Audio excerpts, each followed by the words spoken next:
Pride, tradition, heart-pounding action, heart-pounding action, gut-wrenching play, gut-wrenching, bone-rattling thrills. North Laurel football is now on the air with our team of broadcast pros, Joel, Adam, and Jerry. Presented by London Power Equipment, Kentucky Farm Bureau Agent Jimmy Storm, EC Porter IGA, Second Mile Behavioral Health, Excel Physical Therapy, Laurel County Sheriff John Root. Also thanks to Gondolier Italian Restaurant, Petrie Dental Services, Heaven's Hour on your radio, and Fat Butts Barbecue. Now, from our team to your home, here's game action from the Jaguar Broadcasting Network. Good evening. Welcome into Pulaski Southwestern as the North Laurel Jaguars prepare to take on the Warriors. The preseason work, we'll call it, has been put in, and the games that count start tonight. District play opens tonight for North Laurel. And all I can say is North Laurel's put in the work.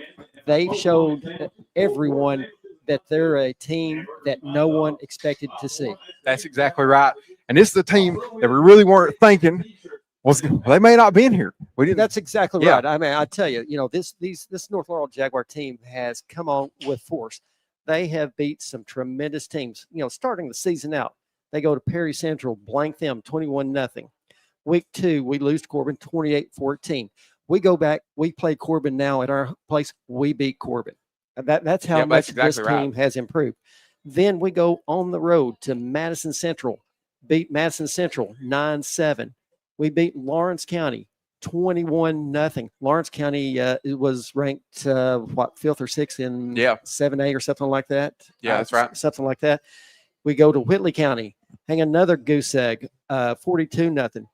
Collins, another powerhouse team. We beat them last week with a tremendous throw from McCorder, about 30 yards out to win that one 19-14. This is a team that has just come in and just dominated. That's how good this team is. Yep. And they've shown that they are going to be a factor in this Region 8 championship fight. They're going to be a part of this between Pulaski and South Laurel and North Laurel. They're going to be a big part of it. So we'll see what they do tonight. This is their first test on the road in district. You've got to win one of these games. You got to win. Everybody's going to make it, but you got to win. And this is a real good test for North Laurel tonight here playing district foe Southwestern. As you said, you're playing for home field position right now. Need to win 2 games, 2 district games.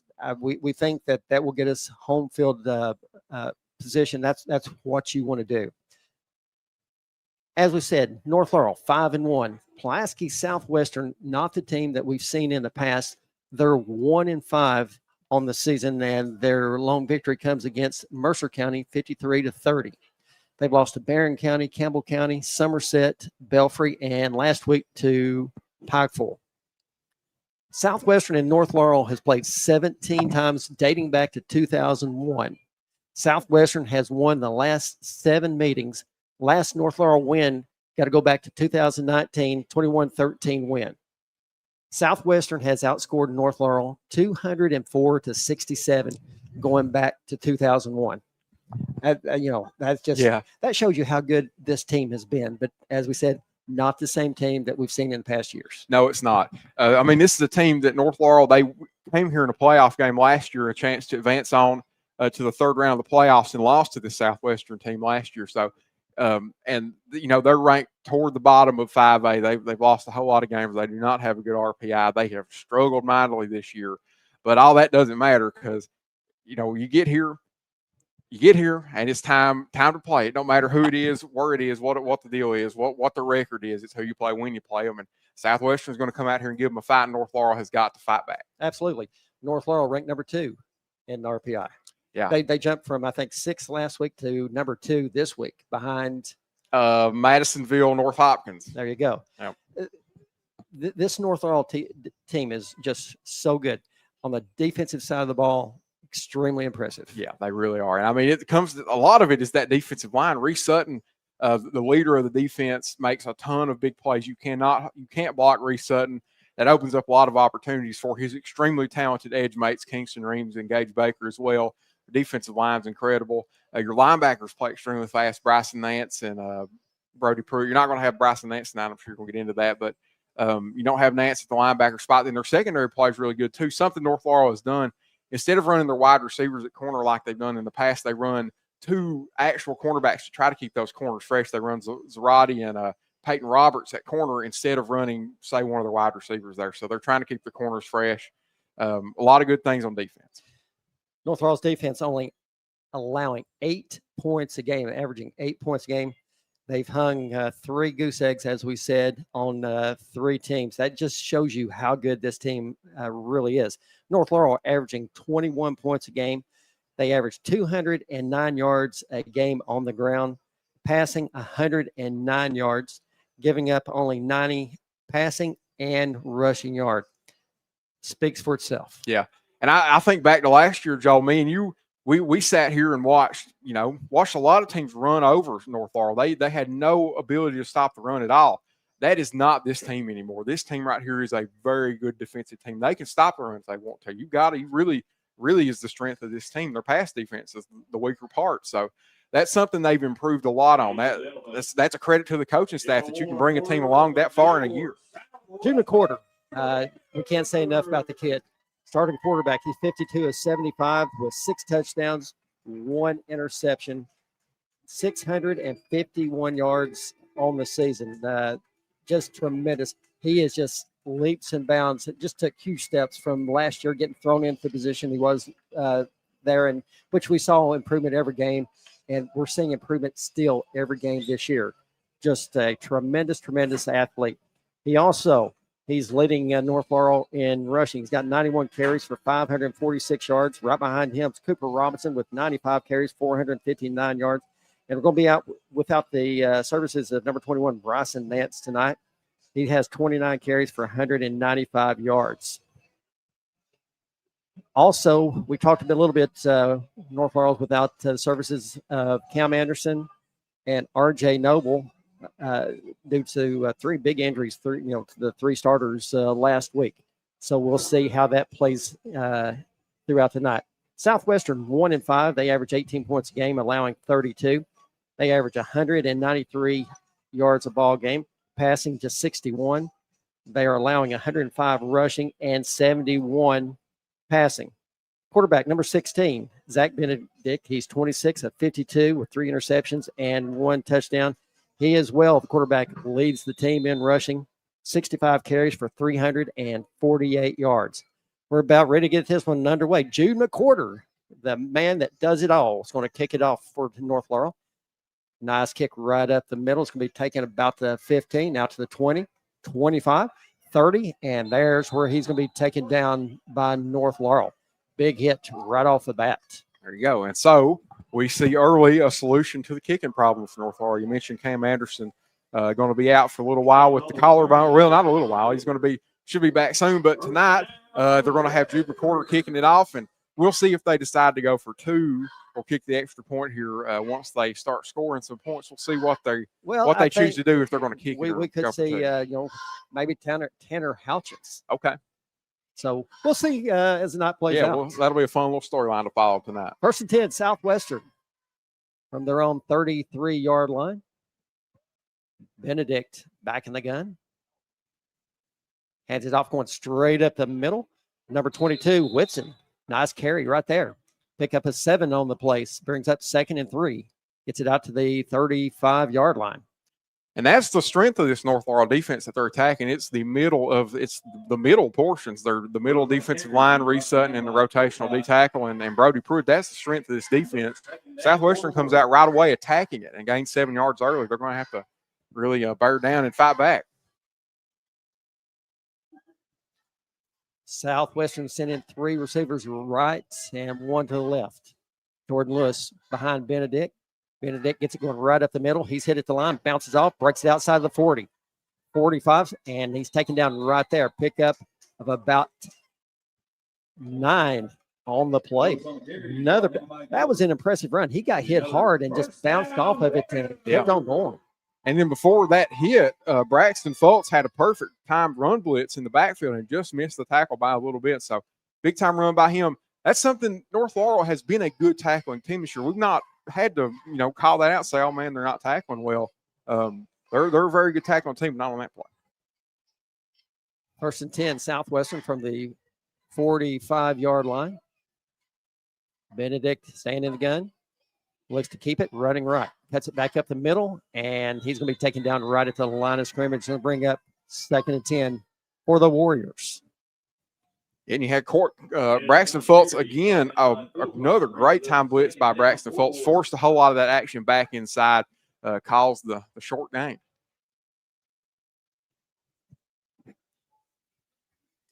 And North Laurel, they had a read on them running the ball too. Every one of the linebackers were right after it. They were not playing the pass at all. Benedict and Lewis in the backfield. 3 receivers. North Laurel just about jumped. And that's something we've seen. North Laurel's ready to go. 2 receivers right, 2 left. Got to watch that hard count. We talked about got to watch the football. 6 seconds left on the play clock.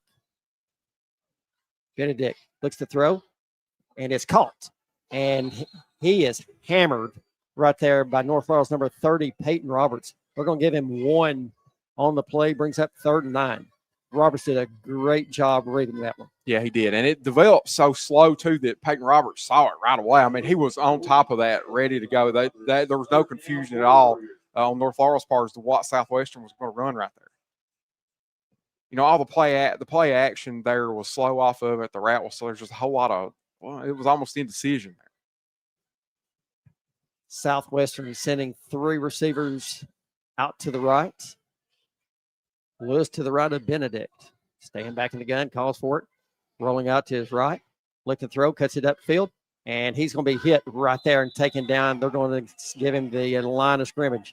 Big hit, tackle right there by number 22, Brody Pruitt. A name that you will hear a lot tonight. Yeah, he's somebody, one of my favorite players to watch every week, Brody Pruitt. He's an old school kind of football player, got that neck brace on. He plays extremely hard. It's a great tackle by him right there. And you got to give a call to Zach Philpott, too, driving that run back inside that scramble. Southwestern in punt formation, back deep, staying on the North Laurel 25 is Jude McCorder. Good snap. Nice punt. Going to let it hit. It's going to take a Southwestern bounce, and it's going to roll down inside the 20, down into about the 17-yard line. So not a bad punt right there. No, not a bad punt at all. Puts North Laurel around puts them behind the 20. That was one Jude really never had a chance to get to, and we're thankful it didn't roll any farther than it did. He did not have an opportunity to field that one. We've talked about that a few times this year, and that would be one you would really had to have caught on the run, and you really, with the end over end punt like that, kind of hard to handle. So, you're good choice to back away. Porter calls for it, hands it off to Robinson, right up the middle, and they're going to give him about 2 on the play, brings up 2nd and 8. They're going to mark it right at the 20-yard line. And we'll see tonight how the injury to Bryson Nance impacts Cooper Robinson's game. He's usually spelled quite often by Bryson Nance, keeps Cooper Robinson fresh. Tonight he's probably going to see a whole lot more of the workload than he usually does because he doesn't have his handcuff they're playing with him. Quarter back in the gun. Robinson to his left. North Laurel sending 2 receivers to the right, to the left. Quarter calls for it. Right back to Robinson. Going right up the middle. And not much there. We're going to give him 2 more on the play. Brings up 3rd and 6 for the Jaguars. Early on, they're having a little trouble getting a little push up front. Only 4 yards total on the runs there. Got to go to the passing game, and this is a passing game. You're missing your top 2 targets. It didn't really matter a whole lot again last week against Collins.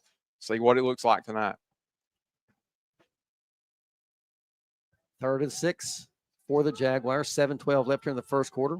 0-0 between the Jaguars and the Southwestern Warriors. 3 receivers to the right, 1 to the left.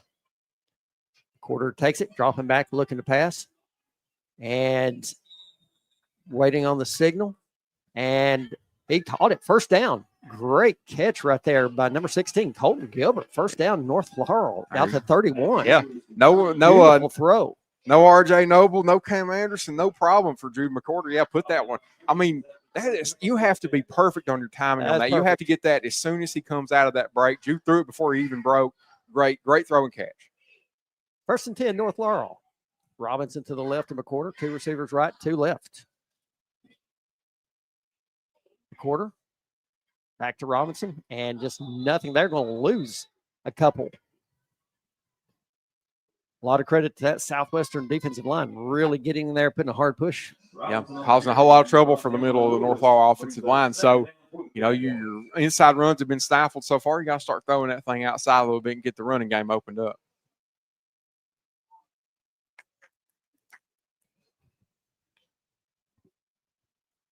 As they're saying, it's 2nd and 11. Loss of 1 on that play. 3 receivers right, 1 left. Man-to-man coverage. Quarter quick hit, and it's complete.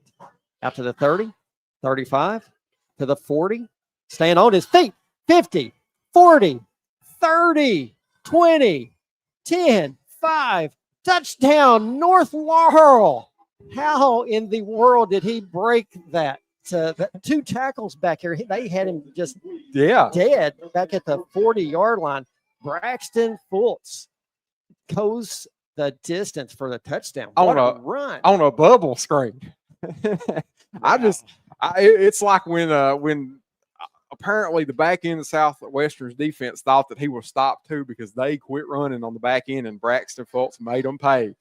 And that was a great call there. It looked like man-to-man, but they ended up running zone, and that's exactly what you want to do against zone coverage, run those screens like that.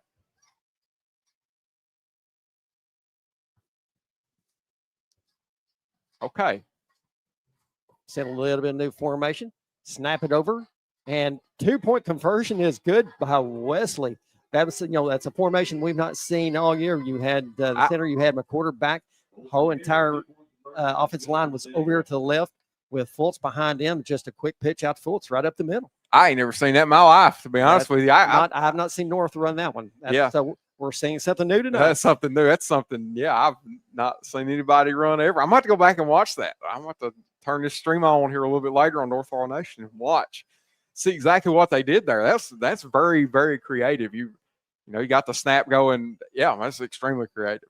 Love it. 8-0, 5:41 left here in the first quarter. Impressive first drive by North Laurel. I think it's so important to set the tone early in any game. Yeah, it is. That's exactly right. And they've done that. They had a great defensive stop and a great offensive drive right away. You had both your wide receivers get in on the action. The 2 guys that got to replace R.J. Noble and Cam Anderson both had big catches. Colton Gilbert and Braxton Fultz. And hey, a lot of calls for excitement there. Your 2 backup receivers are playing incredible. Jackson Staley back deep for the Warriors. Ball's on the ground. It's picked up at the 25. And North Laurel lowers the boom again, not before number 1, Kendall Wesley, gets it out to about the 31-yard line. And here again, it's picked up about the 25, so only really about to pick up about 5 yards. Yep, and you'll take that. And, I mean, that was a well-executed squib kick, too, by Jude McCorder. He certainly doesn't have the leg that Cam Anderson does, you can't get those touchbacks at him. I mean, there's not another player on this team that can. What else can McCorder do? Exactly, We're seeing him, kickoff, defense, offense, returning kickoffs, punts. He does it. He can do it all. He can do it all. Lewis and Benedict in the backfield, 2 receivers left and right. Benedict looking to throw, keeps it, rolling out to his right. He's still alive. And it's complete down to 45, 40, 30, 20, 10, 5. Touchdown, Southwestern. North Laurel's defense really got sucked in on that because they saw Benedict start to throw, then he tucked it, but Benedict did a fantastic job knowing where the line of scrimmage was and just floating it over top of a wide open receiver that went the distance. That's exactly what happened. North Laurel bit on what they thought was going to be a quarterback run, and it was not. They had that receiver leaking behind. Man, when you're in those deep zones, you've got to stay home. You can't come down. You've got a ton of zones underneath you that can cover the quarterback. Your job's to make sure nobody gets behind you, and that did not work.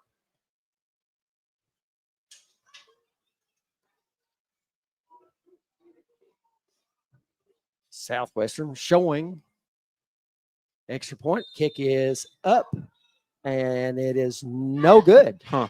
I tell you, we don't have the best view right here looking No. through 2 panes of glass. I thought it went through, but here I again, did too. It looked like it went over the upright, but North Laurel no big deal. stays on top, 8-6. At AC Porter, IGA in London, owner Stuart and Ernest Madhouse have always took great pride in the fact that they're a locally owned business, and because of that commitment, they've taken great care of generations of local grocery customers. IGA in East London on 4th Street. We love our local student athletes. John Root has proudly served as your Laurel County Sheriff for the past 15 years, and he gladly supports all of our area student athletes. Check out their new location at 1380 East Highway 192. 8-6 North Laurel, 5:24 left here in the first quarter. Jude McCorder back deep for the Jaguars. What a fast start to this game, Joe. We've had 2 big touchdowns here in the first 6 minutes of this quarter. On to kick it away for Southwestern, number 2, Jordan Lewis. I'd say the way they're lined up, I'd watch for onside kick Yeah, no right kidding. here.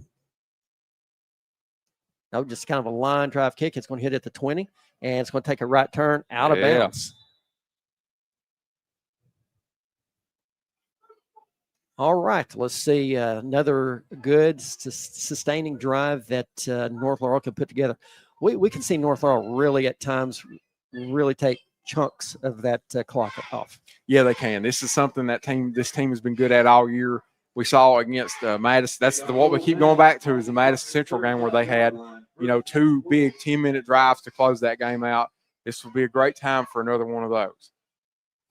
So North Laurel will get it out at the 35-yard line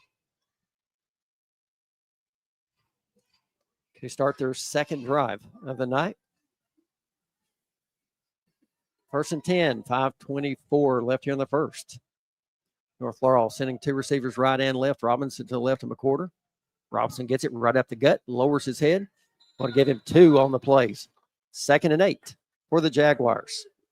And Cooper Robinson found a little bit of daylight over to the left side. I think, again, that's a designed run to go up the middle. He bounces it back outside the tackle, trying to get something, make something out of nothing. And just for that run out of that formation, out of the shotgun, it's just not there right now. North Laurel sending 3 receivers to the left, 1 to the right. McCorder is going to keep it running to the left, trying to get some blocking. And they're going to get out to about the 39-yard line. It's going to be 3rd and 6 for North Laurel. And I like what they have designed there, run the QB power toward the side with all the wide receivers on it, trying to get a bunch of blockers out in front of you. But just couldn't quite keep all. I think it was a linebacker ended up coming across there. So somebody missed the block.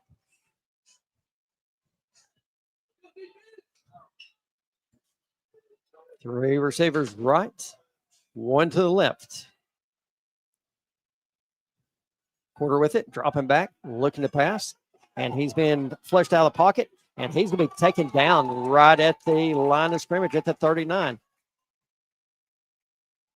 4th and 6 for North Laurel. Man, and Jude McCorder's athleticism there kept that from being about a 10-yard loss. I mean, he was a normal quarterback would have been sacked back there. So it's a good job by him to do that. Man, that is not good. North Laurel going for it. Ooh. 4th and 6 from their own 39-yard line. Trying to get a hard snap there, and Coach Nelson's going to get a timeout. And that shows the patience of Southwestern right there. Friday Night Lights is brought to you by North Laurel Nation, official home of the North Laurel Athletics and the Jaguar Broadcasting Network, alongside WJT 98.5. Life is full of surprises. Some good, some unexpected. That's why you need protection for your home, your car, and your family's future. I'm Agent Jimmy Storm, your local Kentucky Farm Bureau agent, and I'll help you find personalized coverage that fits your needs and your budget. Call me today at 606-528-2030 for a free quote and a peace of mind. Since 2010, John Root has proudly served as your Laurel County Sheriff, now ready to serve in their new location at 1380 East Highway 192 in London, Monday through Friday, 8 to 4. John Root, providing a safe. 8-6, North Laurel. After coming back out after the timeout, Jude McWhorter back to kick it away. And over in, and it's going to go out of bounds. Back here at the, waiting on the official to mark it. I guess about the 40-yard line, Jared. He's never said. He just picked the ball up and started wandering around. And I think we had a sideline warning or something on Southwestern in here. We saw a penalty flag thrown.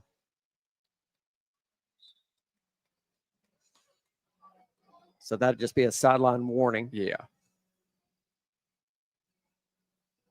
Here we go, man. The North Laurel defense, your offense has kind of sputtered out here and had a 3 and out. Officials are trying to find a football to get it in play. Oh.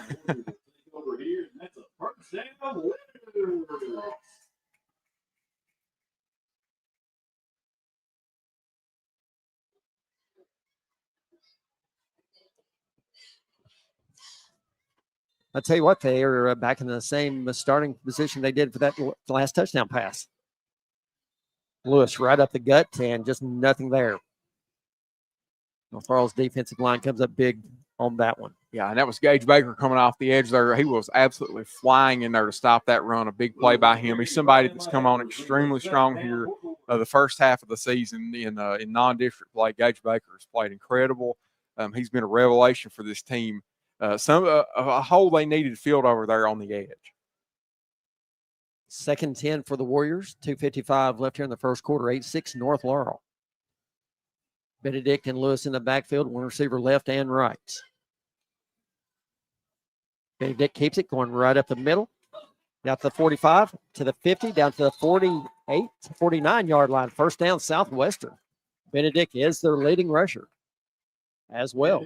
And that's something we're going to see a lot of out of Southwestern tonight. They're going to run the ball a whole lot. They're not a prolific passing team, so it's going to be up to that North Laurel run defense to shut them down. Southwestern in North Laurel territory. Another big game going on in Pulaski County tonight. South Laurel has traveled up the out west 80 to take on the Pulaski County Maroons. So we'll try to update you on that one as we go through the night. 2 receivers left, 1 right. Lewis to the right of Benedict. Lewis gets it. And they're going to give him 1 on the play. Brings up 2nd and 9. But it was Reese Sutton there on the tackle again. It's the first time we've got to call his name tonight. But getting off of the block in the middle, grabbing the running back by the shoestrings and bringing him down. 1:48 left here in the first quarter. At Pulaski Southwestern, another beautiful night for high school football. One thing about it, Jared, we've had our Friday night lights this year. Every single game has been just perfect. Could not ask for better football weather. Oh, yeah. 1 receiver left, 1 right. Lewis to the left of Benedict. Benedict keeps it right up the gut, lowers his head, and they're going to give him 2 on the play. 3rd and 7 for Southwestern. That was Braxton Fultz again, man. He's having a good night. He's kind of this hybrid safety linebacker that they've got opposite of what's usually Brody Pruitt and Bryson Nance, but tonight I think it's Brody Pruitt and Caleb Roark are the 2. But Braxton Fultz made a great play there to bring that run down. He's a little bit undersized for that linebacker spot too, but he makes great plays like that with his speed. Lewis to the right of Benedict. 1 receiver left, 1 right. 10 seconds on the play clock, 40 seconds on the game clock. Benedict looks to throw, and it's incomplete. Nice defense right there by North Laurel's number 16, Colton Gilbert. Intended receiver, Kendall Wesley for Southwestern. If you're Southwestern, I think you go for it right here. Oh, yeah. Yeah, you're on this side of midfield. There's no point. I mean, your punt's probably going to go out around the 20 somewhere. So you might as well go for it. You're not giving it that much field position. It was a great play by Colton Gilbert, too. Coming around and reading that out route right away and stopping it. Great play by him. And North Laurel's got to be watch the football right here. No hard counts. No hard. Yep. 2 receivers left, and that's what he was trying to do right there. Got to watch the football. Play clock down to 10. I believe they're going. And they are going to take a timeout, and we'll step aside and take one with them. Friday Night Lights is brought to you by North Laurel Nation, official home of the North Laurel Athletics and the Jaguar Broadcasting Network, alongside WJT 98.5. At London Power Equipment, power means service, power means protection, and most of all, power means power. Power. With technicians certified in Briggs, Kawasaki, Kohler, and Honda. And we offer for sale brands like Grasshopper, Simplicity, Echo, Husqvarna, DR, and Generac. We service and repair most outdoor power equipment brands. And if it's work gear, we've got you covered too. With arborist, forestry, and lineman gear. At 1680 Highway 192 East, we're open weekdays 8 to 5 with options for financing. We are locally owned and operated. Find LPE on Facebook or phone 606-389-5535 for London Power Equipment. 8-6, 32 seconds left here in the first quarter. Pulaski Southwestern facing a 4th and about 7. Got to get to across the 39 of North Laurel for the first down. This is not an impossible 4th down to Oh, convert, no. but this, it's very much they can do it. They can convert it. They wanted to. And looks like they actually maybe dropping back to maybe possibly showing punt. And they are. Number 5, Mason Miller, back to punt it away for the Warriors. McCorder dropping back to about the 20-yard line. Good snap. Another high punt. McCorder is going to come over and call for a fair catch. Backs off of it. And it's going to take a favorable Southwestern roll down to the 13-yard line. So North Laurel be starting deep in their own side of the field. Yeah, here we go again. Poor field position once again for North Laurel. We'll see if they see what they do with it. I just want to see them throw the ball once on 1st and 10. That's what I think this would be a really good time to put one up. Yeah, start throwing the ball a little bit because you've got some extremely capable receivers out there, Colton Gilbert and Braxton Fultz. While they're not the top 2 targets, they are usually on the field a lot anyway. So give them the ball.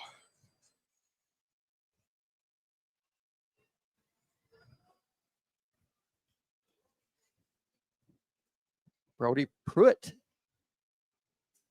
along with Caleb Roark, in I formation behind McCorder. Pruitt's going to get it, takes the hit, staying on his feet, carrying about 4 guys with him, and a hard-fought run for about 1 yard. Yeah. It's a violent run by Brody Pruitt.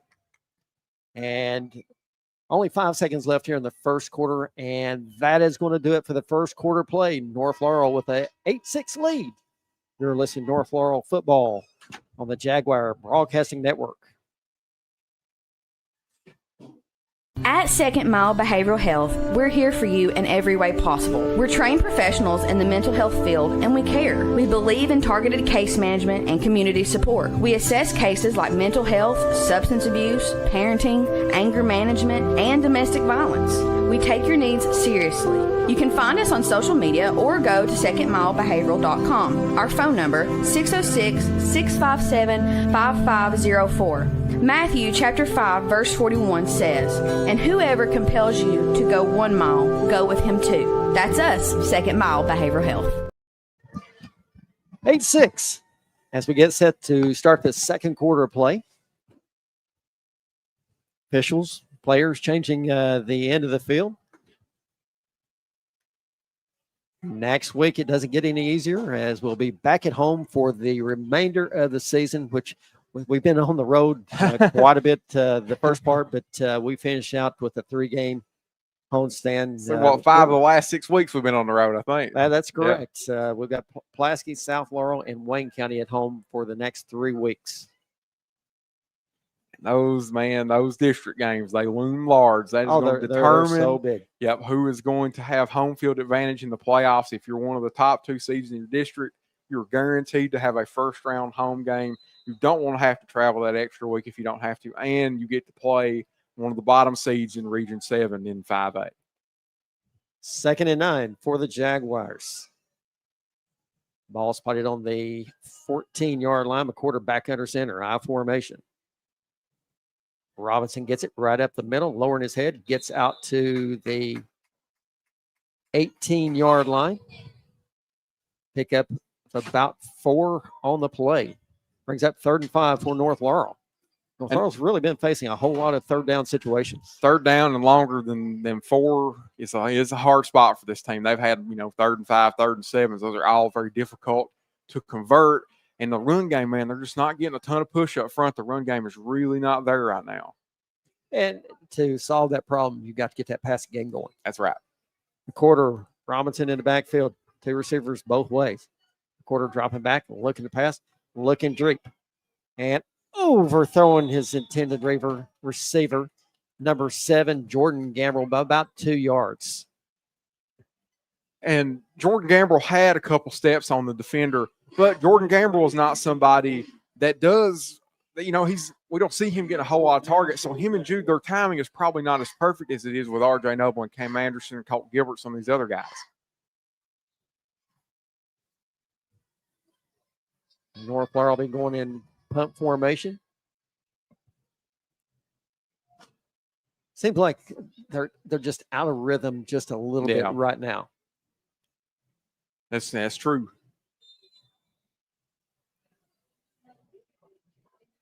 Quarterback to kick it away. And Jared, I cannot get a number on the Southwestern player standing out about midfield. I can't really see him either. McQuarter. And over end punt. It's going to hit at the 45, down to the 50, 45, and it's going to just die right there on the 40-yard line of Southwestern. Nice punt right there by Jude McQuarter. Picks up quite a bit of field position. Good job, Jude. Helping the defense that you're on. About a 45-yard punt. Yeah. Heck of a punt. I mean, that's the best you can hope for, coming back around from the 10, putting it back at the 40. Really couldn't ask for a better punt than that. First and 10, Southwestern from their own 40-yard line. 11:07 left here in the first half. 8-6 North Laurel.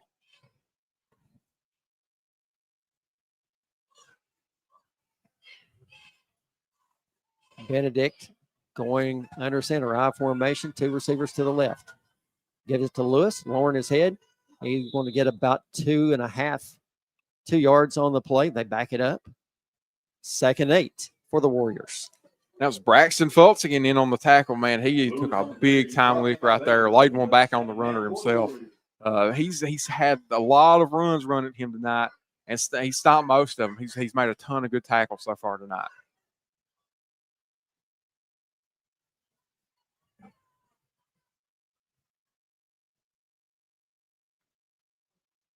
Second and 8 for Southwestern. 2 receivers to the left, 1 to the right. Benedict calls for it, hands it off, running to the left, cuts it up the field, 45, out to the 47-yard line.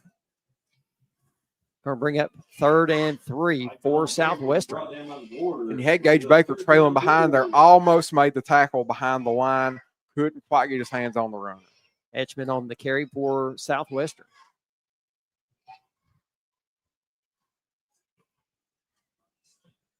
Big down right here. Yeah, man, you need to stop. And I mean, one big thing they need a turnover, some kind of big energy play to get the energy turned around for this team right now. Benedict and Lewis to the left. Now he switches them over to the right. 2 receivers to the right, to the left. Benedict's going to keep it. Kicks it to the outside.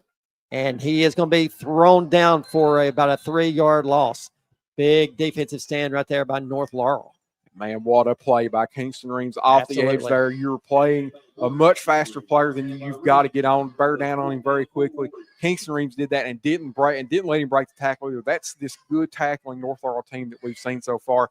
When they get a stop like that, they make the tackle. 4th and 5. Ball spotted at the 45. The quarterback deep for the Jaguars. 9 minutes left here in the first half. 8-6 North Laurel.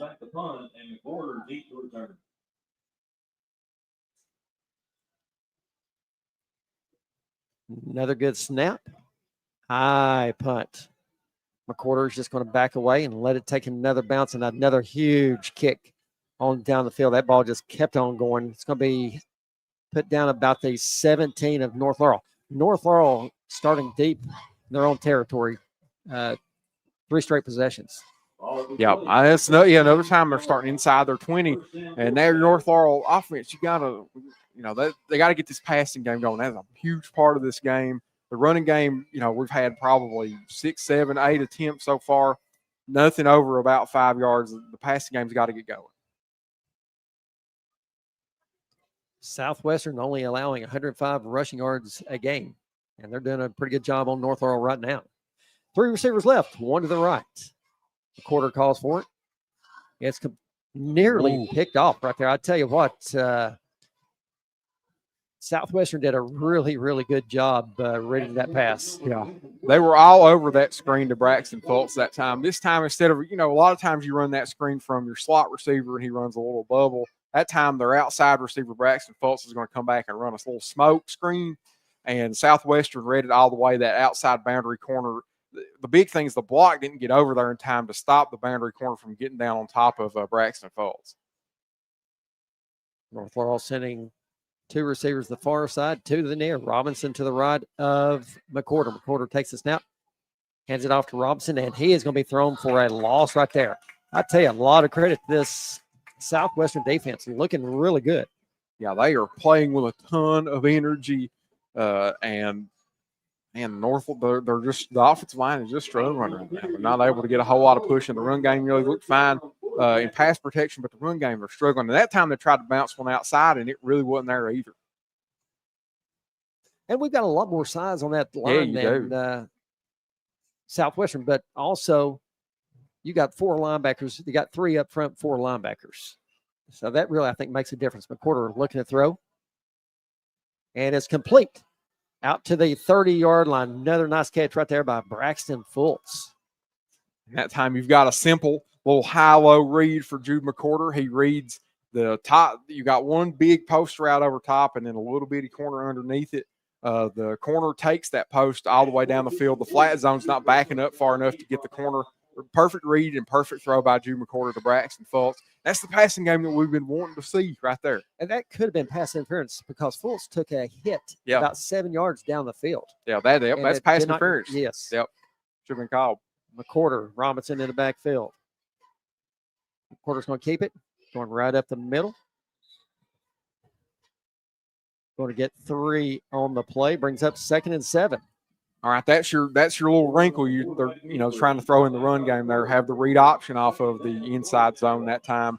That one really wasn't there either. So they're North Laurel's trying everything in the world, and you got to appreciate them sticking to the run and making Southwestern appreciate that. They're trying everything in the world to get the run game going. 6:57 left in the first half. 8-6 North Laurel. 2 receivers left, 2 right. Robinson to the left. Quarter's going to keep it, going right up the gut. And I tell you right there, those linebackers just shooting the gaps, making it really, really tough on this running game of North Laurel. It's like they know those runs are coming. I mean, they are on those together. Linebackers for Southwestern are reading these runs perfect and making big hits. Jude McCorder took a big hit that time from, say, where's he at here? Number 22, Aiden Whitson. Yep.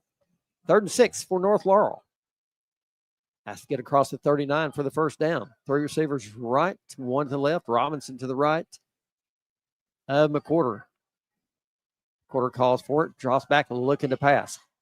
And he's got a receiver wide open, and it's in and out of the hands of North Laurel's. Is that number Colton Gilbert, 16? Yep. I tell you, that's one that should have been pulled in right there. We let one get away from us. Beautiful pass, McCorder. Yeah, McCorder hit Colton Gilbert right in the breadbasket, and Colton Gilbert had a couple steps on the defender. About a step on the defender. Plenty enough for Jude to get it in there. Jude laid it on him perfect. He just couldn't come down with it. Ended up hitting him kind of in the top of the shoulder pad and kind of bounced around. And then he had the defender on top of him on his back as soon as he caught it, or as soon as he attempted to make the catch, and he knocked it out. Cox back deep for the Warriors, standing on about the 40-yard line. McCorder to handling the punting duties as well. Good snap. And over in punt. It's going to hit at the 40. Take a left turn, and right there, good job by Cooper Robinson getting down there and getting his paw on that one because it was taking a left-hand turn and going to come back North Laurel's direction. All right, this defense, they've got to step up here and continue to make stops and keep giving your offense a chance to get back out there on the field and score you some points. They've been able to do that the last couple drives stopping Southwestern. They got to do that again right here. This is where those big defensive linemen, Reese Sutton, Gage Baker, Kingston Reams, they got to make big plays right here. 5:58 left in the first half. 8-6, North Laurel. Ball spotted on the Warrior 37-yard line. Lewis to the left of Benedict. 2 receivers left, 2 right. Benedict calls for it, looks to pass, and looks to throw it deep. This could be picked off. Yep, should be. And right there, oh, no. No. Oh, North Laurel's Peyton Roberts had it, and when he fell to the ground, dropped it. There was, a lot of contact there between Roberts and McWhorter and the Southwestern receiver. That's one you got to pull down. Yeah, you have to make that play. When it's thrown up for grabs like that, that's your ball. Joe, that's what we would call an arm punt. I mean, that was way up there, hung up in the air for a long time, only about 15 yards down the field. Peyton Roberts, that could not have been easy. You got to come down with those, especially when they give you one like that. You got to come down with it. Same play that they just ran was the play that they scored the big touchdown run on. Benedict was show and run. Yeah. He knew where the line of scrimmage was. He pulled back and tried to float it over North Laurel's defense, but it wasn't happening this time. 2nd and 10 for Southwestern. Benedict gives it to, I don't think it was Lewis, can't see. A host of Jaguars just smothers him. They're going to give him 1 on the carry. You had Gage Baker again around the legs of the runner, and Caleb Roark finished that one off. That's Whitson on the carry. Yeah, Whitson. Yeah, we had Whitson around the legs, and Caleb Roark hit him, put a big-time hit on him. 3rd and 9 for Southwestern. Ball in the 38. Got to get out to the 47 for the first down. 5:11 on the game clock. 2 receivers right, 2 left. Lewis to the right of Benedict. Now they switch him over to the left side. Benedict calls for it, dropping back, look to pass. Looking to throw it deep, and he's got a receiver open. And it's complete down at the 35. Nice reception right there by number 1, Kendall Wesley. And Joel, that is one of the most difficult throws that you can make. Against this cover 2, you've got Jude McWhorter, the safety, playing the deep half. You've got Peyton Roberts over here on the flat zone taking anything up the sideline. And what you're gambling is, okay, I'm going to let this guy get a little bit behind me just so I can play some of this stuff in front of me, and I don't think he can make this throw. Well, that time, got the quarterback that made the throw. It's a gamble you take in cover 2 sometimes. You force them to make an extremely difficult throw, and he hit him right where he needed to and caught the ball. 4:54 left in the first half. Southwestern and North Laurel territory. 2 receivers right, 1 to the left. Benedict to Lewis, right up the middle, down to the 25. Ball's loose. Yes, fumble. That's a fumble. Yep. Oh, they're calling him down. Man. They are calling him down.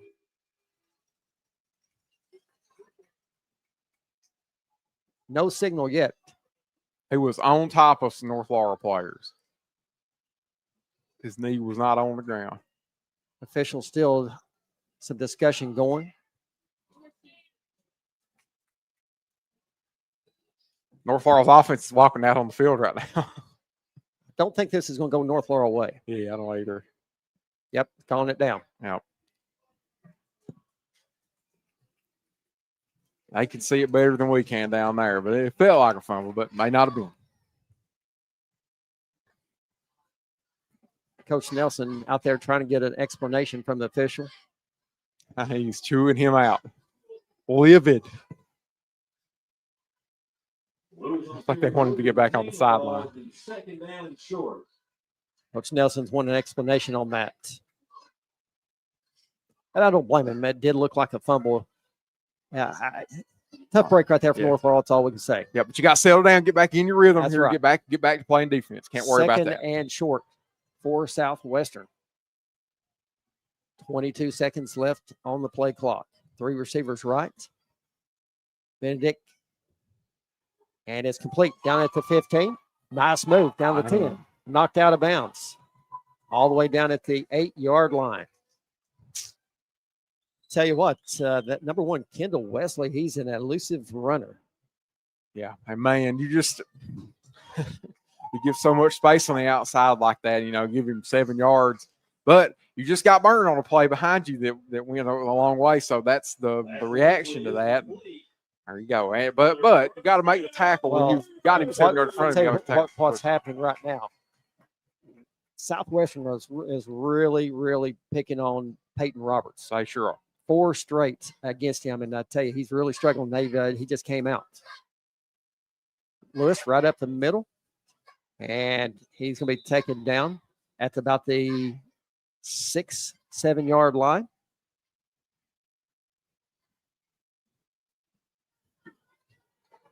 North Laurel, to me, looks like on both offense and defense playing on their heels a little bit. Yeah, they sure in this are. First half. Yeah, they need one big play here to kind of get that momentum shifted. I really thought that first possession of the game, touchdown pass, okay, that's what you need. That's the spark you need, but that spark just isn't there yet.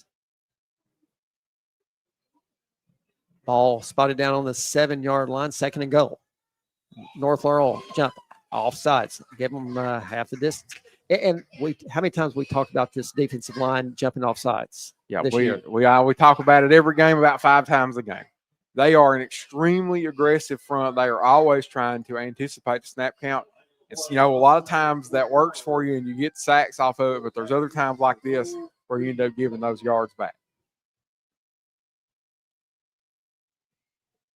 2nd and goal from the 4-yard line. 3:44 left here in the second quarter. North Laurel clinging to 8-6 lead. Benedict staying back in the gun. Going to keep it. Running right. Catch it upfield. Touchdown, Southwestern. I look for Southwestern to go for 2 here. Oh, yeah. I wouldn't kick the extra point again.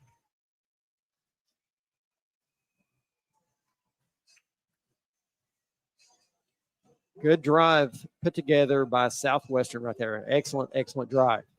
Yeah, and they, this North Laurel team, they just kind of feel a little dejected here. This offense has got to come out and try to shift this momentum around a little bit. 7th rushing TD of the year for the quarterback, number 16, Zach Benedict.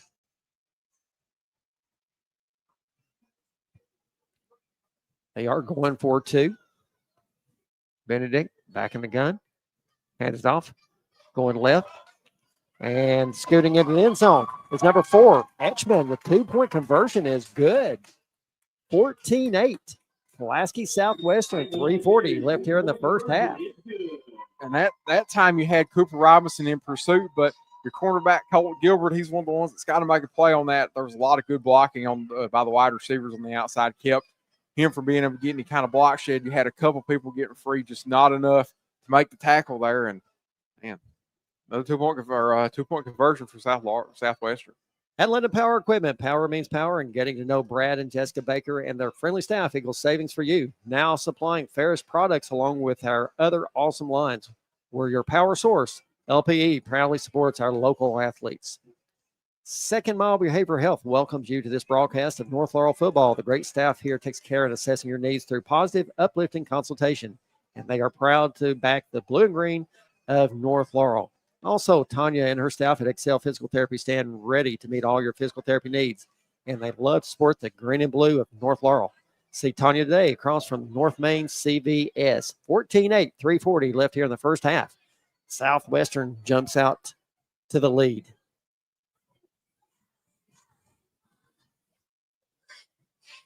A quarter, Robinson back deep.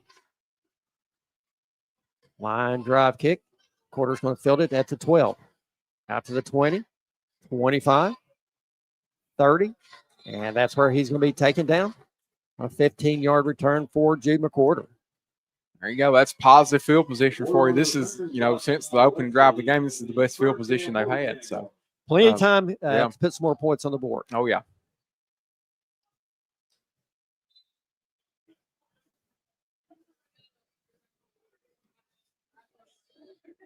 North Laurel will get the football to start the third quarter as well. So really important right here. You like to try to get some points on the board going into the half, get the football to start that third quarter. McQuarter back in the gun. Robinson to his right. 3 receivers right, 1 to the left. McQuarter looking to throw. Looking to throw deep. And it's caught, but he's out of bounds. That's going to be incomplete. And you know what? You have to appreciate they're taking shots deep. They've got opportunities with receivers to catch some of these balls. For one reason or another, it's just not working out right now. But you got to appreciate them taking the shot. They faked the screen underneath there, trying to get some of those corners on the outside to bite down on it, and they read it perfect.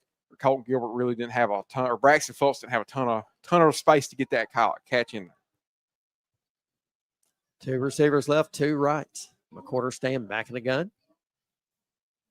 Robinson gets it. We're going right up the middle. Out to the 35, 40, breaks it to the outside, 50, 45, and he's knocked out of bounds right at the 42-yard line.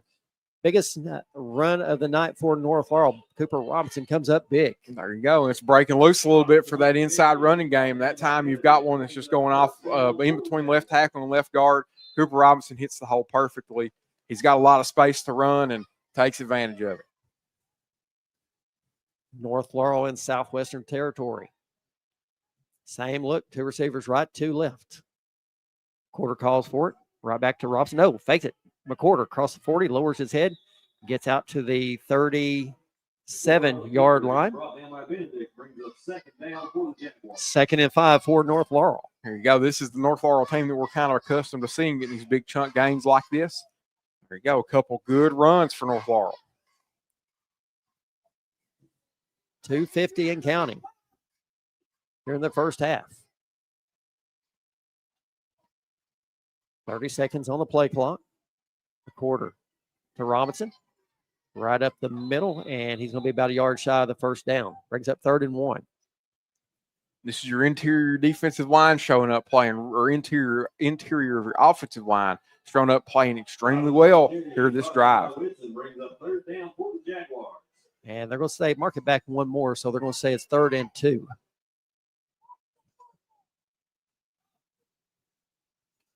Got to go. Yeah. Spending too much time in that huddle there. 2 minutes left. And we've got a timeout. Southwestern will step aside and go with them. Friday Night Lights is brought to you by North Laurel Nation, official home of the North Laurel Athletics and Jaguar Broadcasting Network alongside WJTE 98.5.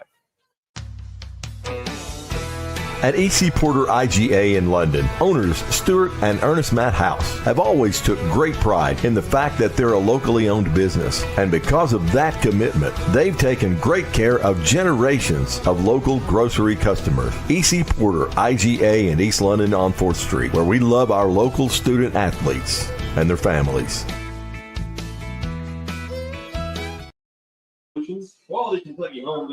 14-8, 2:04 left here in the first half. North Laurel facing a 3rd and 2. Got to get across the 32-yard line for the first down. And like you said there, they don't have a ton of time to mess around here. You're sitting around 2 minutes to go. You got to be playing with some pace, getting up there and getting the ball snapped. Rebecca Branson Ministries, Lumber King, Hospice of Lake Cumberland, and Donato Pizza. McQuarter back in the gun. Robinson to his left. 2 receivers right, 2 left. Quarter takes a snap. Going to go right up the middle. And he gets across the 30 down to the 27-yard line. First down, North Laurel. There you had the big left guard, Braden Fultz, clearing out a whole lot of space for Jude McQuarter to run. Got to be going.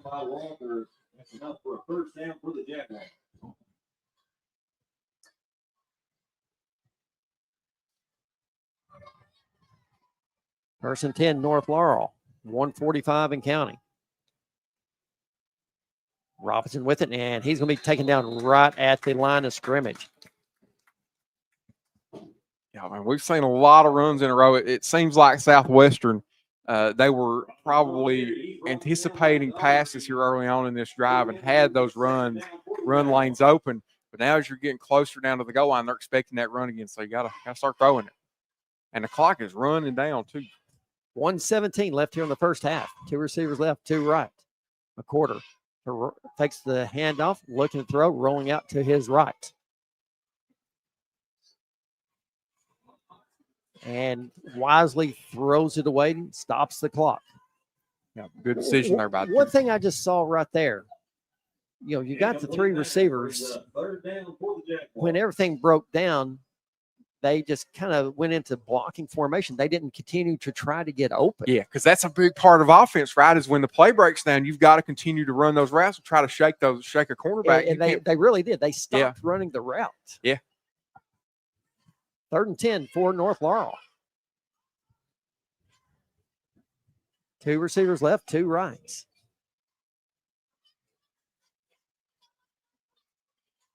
Robinson getting and breaks 2 tackles, and he runs out of bounds, forced out of bounds right at the 25-yard line. Brings up 4th and 6.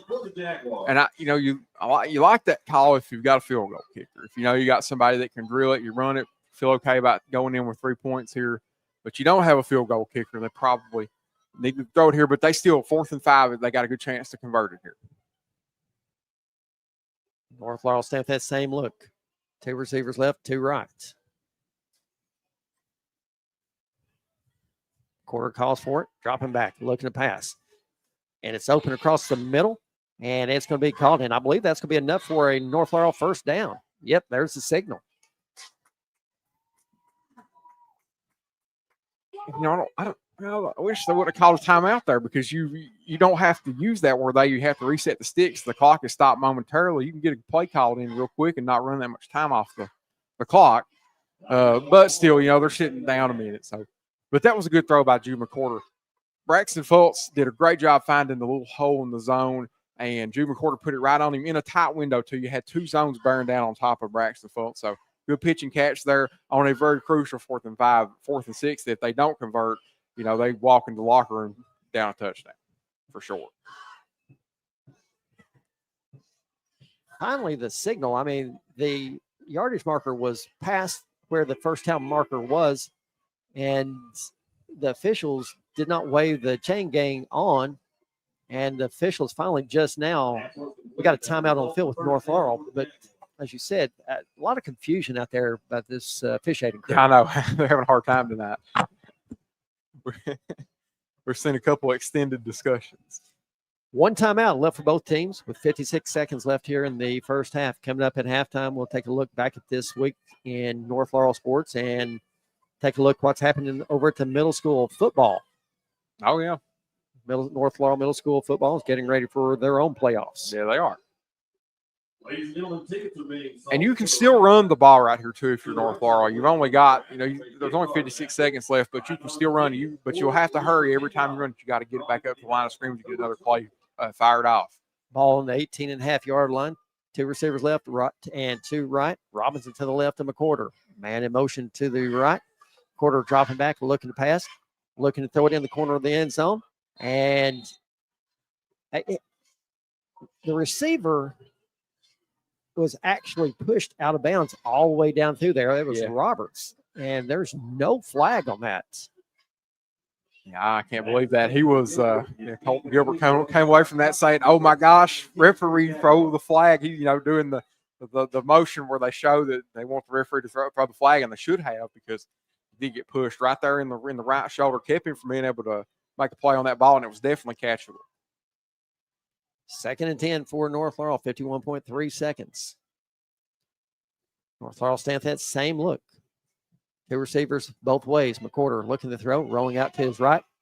And he's got a receiver wide open down here in the back corner and throws it long, throws it out of bounds. It was caught in the end zone by Fultz, but he threw it through the end zone. McCorder just overthrows the intended receiver. Oh my goodness! I don't know how somebody on defense got lost because there wasn't a soul around. Fultz didn't have anybody within 10 yards of him, and I tell you, just tough break right there for North Laurel. And Fultz was trying his guts out to keep his feet in bounds, but just couldn't. He had to be about 8 foot tall. Let him a little bit too much. Yeah. Tough break right there for North Laurel. 3rd and 10, 45 seconds. Porter looking at the throw, and he is going to be taken down back at the 25-yard line. And we got the first flag of the game, I think, just came in.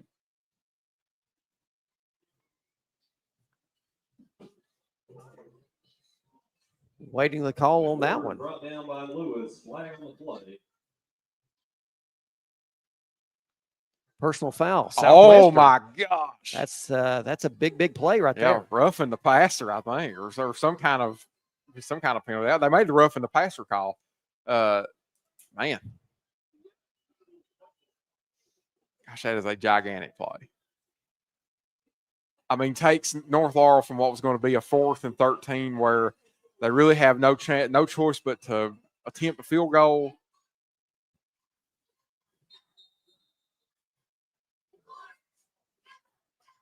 North Laurel is going to take their final timeout.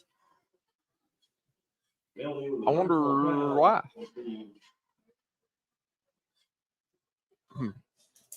Well, anyway, that's gigantic. Well, what's happening right now? There's discussion from where the penalty was stepped off. Or do you think they're having trouble with the half distance to the goal deal? No, that is not it. They marked it off from the 25-yard line where McCorder was taken down. It should be from the line of scrimmage. It should have been from the line of scrimmage, I think. I do too. That's how you call that. Yeah, any kind of unnecessary roughness is not a spot foul. Because what if the unnecessary roughness happened all the way in the end zone? That would be fair to the other team. Still a lot of discussion. And they've got it at 4th down. They called a personal foul. It can't be 4th down. That's 1st down. Do what? It cannot be 4th down. Huh. I want that. Boy, I don't know. It still should be 3rd down. Yeah, nobody seems too concerned about it, though. I don't know. It must be an us thing, Joe. I don't know. Oh wait, no, here we go. Steve, Coach Nelson's tore up. No.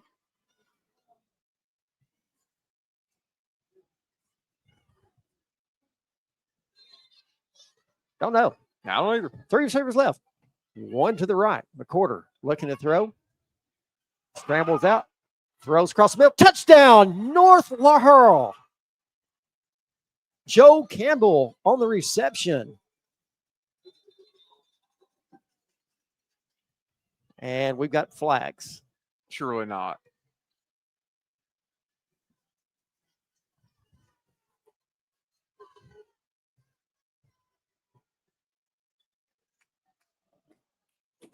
False start, North Laurel. Oh, you're kidding. Oh, my gosh. Takes away what was an incredible play by Jude McCorder. 4th down for the Jaguars. Man. And you got a feel for Jude on that one. He stepped up through the pocket like a pro quarterback and drilled Houchins. Man, that was a game changer. But they got another chance to put try it again. 4th and 9, 34.9 seconds left. Beautiful throw right there from McCorder. Spectacular, yeah. 3 receivers left, 1 right. McCorder looking to throw. Throwing to the end zone, going up and knocking away. Oh, nice deep. That was really good defense right there by Southwestern. And that was the right read. Ball just didn't quite get there on time. You know, Braxton Fultz is open there. They've left that kind of corner open. The safety reads it right away and comes over to make a big hit on Braxton Fultz to keep him from catching that ball. The right read, just not quite in time to get it there. North Laurel turns it over on downs, 29.7 seconds. Southwestern football. Man, that is a big turning point in this game, Joel. You have, 6 points, maybe even 8 wiped off the board, and you're probably more than likely walking into the locker room with a 6-point deficit, if not worse. North Laurel will get the football, start the 3rd quarter. Ball spotted on the 17-yard line of Southwestern. Benedict calls for it, hands it off. Running left, cuts it up to 15, 20, and knocked out of bounds down at the 27-yard line. It's going to be real close to a first down. And with 19 seconds left, we're just around 20. Southwestern doesn't have a awesome opportunity to put points on the board because I don't believe they got a real good field goal kicker, so they've got to pretty much go the distance of the field. But you can't give up huge chunk gains like that every time. And him getting out of bounds and stopping the clock, it's a big moment for Eichmann.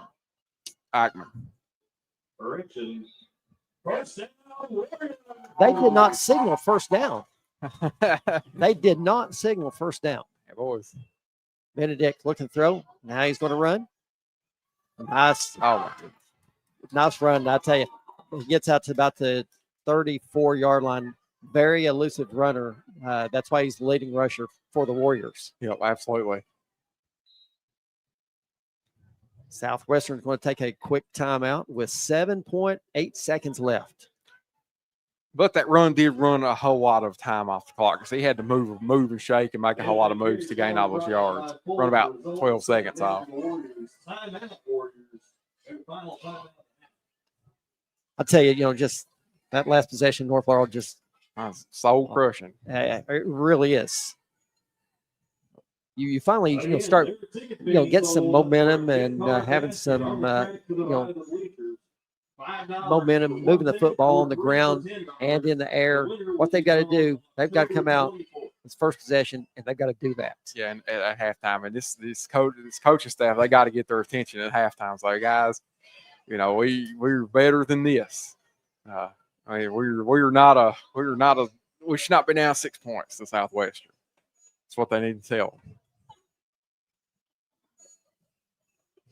2nd and 3 with 7.8 seconds. Benedict and Lewis in the backfield. 2 receivers to the right, 1 left. Lewis gets it going right up the gut, and he's hit at the line of scrimmage. That's going to be enough for a first down, and that is going to do it for the first half here at Pulaski Southwestern. Southwestern taking a 14-8 lead to the locker room. Friday Night Lights is brought to you by North Laurel Nation, official home of the North Laurel Athletics and the Jaguar Broadcasting Network, alongside WJTE 98.5.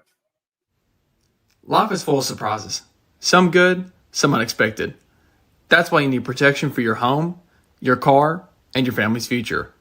I'm Agent Jimmy Storm, your local Kentucky Farm Bureau agent, and I'll help you find personalized coverage that fits your needs and your budget. Call me today at 606-528-2030 for a free quote and a peace of mind. At Second Mile Behavioral Health, we're here for you in every way possible. We're trained professionals in the mental health field, and we care. We believe in targeted case management and community support. We assess cases like mental health, substance abuse, parenting, anger management, and domestic violence. We take your needs seriously. You can find us on social media or go to secondmilebehavioral.com. Our phone number, 606-657-5504. Matthew chapter 5, verse 41 says, "And whoever compels you to go 1 mile, go with him 2. That's us, Second Mile Behavioral Health. XL Physical Therapy at 87 CVB Drive in London. Eliminate pain, improve mobility. We even offer stroke recovery, sports recovery, and we can help you avoid surgery in some cases. Take it from someone who knows. XL Physical Therapy is the best around. Phone 606-877-4673 or find XL Physical Therapy on Facebook. Let Tanya and her staff of caring professionals at XL Physical Therapy take care of you. Since 2010, John Root has proudly served as your Laurel County Sheriff, now ready to serve in their new location at 1380 East Highway 192 in London. Monday through Friday, 8 to 4. John Root, providing a safe, secure place for the residents of and visitors to our fine county of Laurel, and he proudly supports all area youth activities. At E.C. Porter IGA in London, owners Stuart and Ernest Matt House have always took great pride in the fact that they're a locally owned business. And because of that commitment, they've taken great care of generations of local grocery customers. E.C. Porter IGA in East London on 4th Street, where we love our local student athletes and their families. Hey everyone, join Heaven's Hour with Elijah Jervis, Ethan Eversole, Jonathan Gibson, and J.J. Combs each Saturday at 9 a.m. on 98.5 WJTE, The Light of London, and on Facebook and YouTube, where we break down the Word and bring it to life for you with Bible-based preaching and teaching for this generation. And he said unto them, Go ye into all the world and preach the gospel to every creature. Heaven's Hour each Saturday at 9, with an encore presentation at 9 p.m. on Sunday nights on 98.5 WJTE, The Light of London. At London Power Equipment, power means service, power means protection, and most of all, power means power. Power. With technicians certified in Briggs, Kawasaki, Kohler, and Honda. And we offer for sale brands like Grasshopper, Echo, Husqvarna, DR, and Generac. We service and repair most outdoor power equipment brands. And if it's work gear, we've got you covered too. With Arborist, Forestry, and Lineman gear. At 1680 Highway 192 East, we're open weekdays 8 to 5. With options for financing, we are locally owned and operated. Find LPE on Facebook or phone 606-389-5535 for London Power Equipment. Gondolier Italian Restaurant of London is a proud supporter of North Laurel Athletics. Locally owned and operated, Doyle Jones and his family and staff use only the freshest ingredients with the largest menu selection around. Here are just a few of the things folks are saying about Gondolier. Fast, friendly service. Everything was delicious. While another satisfied customer says great service and staff. The food is amazing and has yet to disappoint. GondelierofLondon.com. North Laurel and Gondolier are a winning team.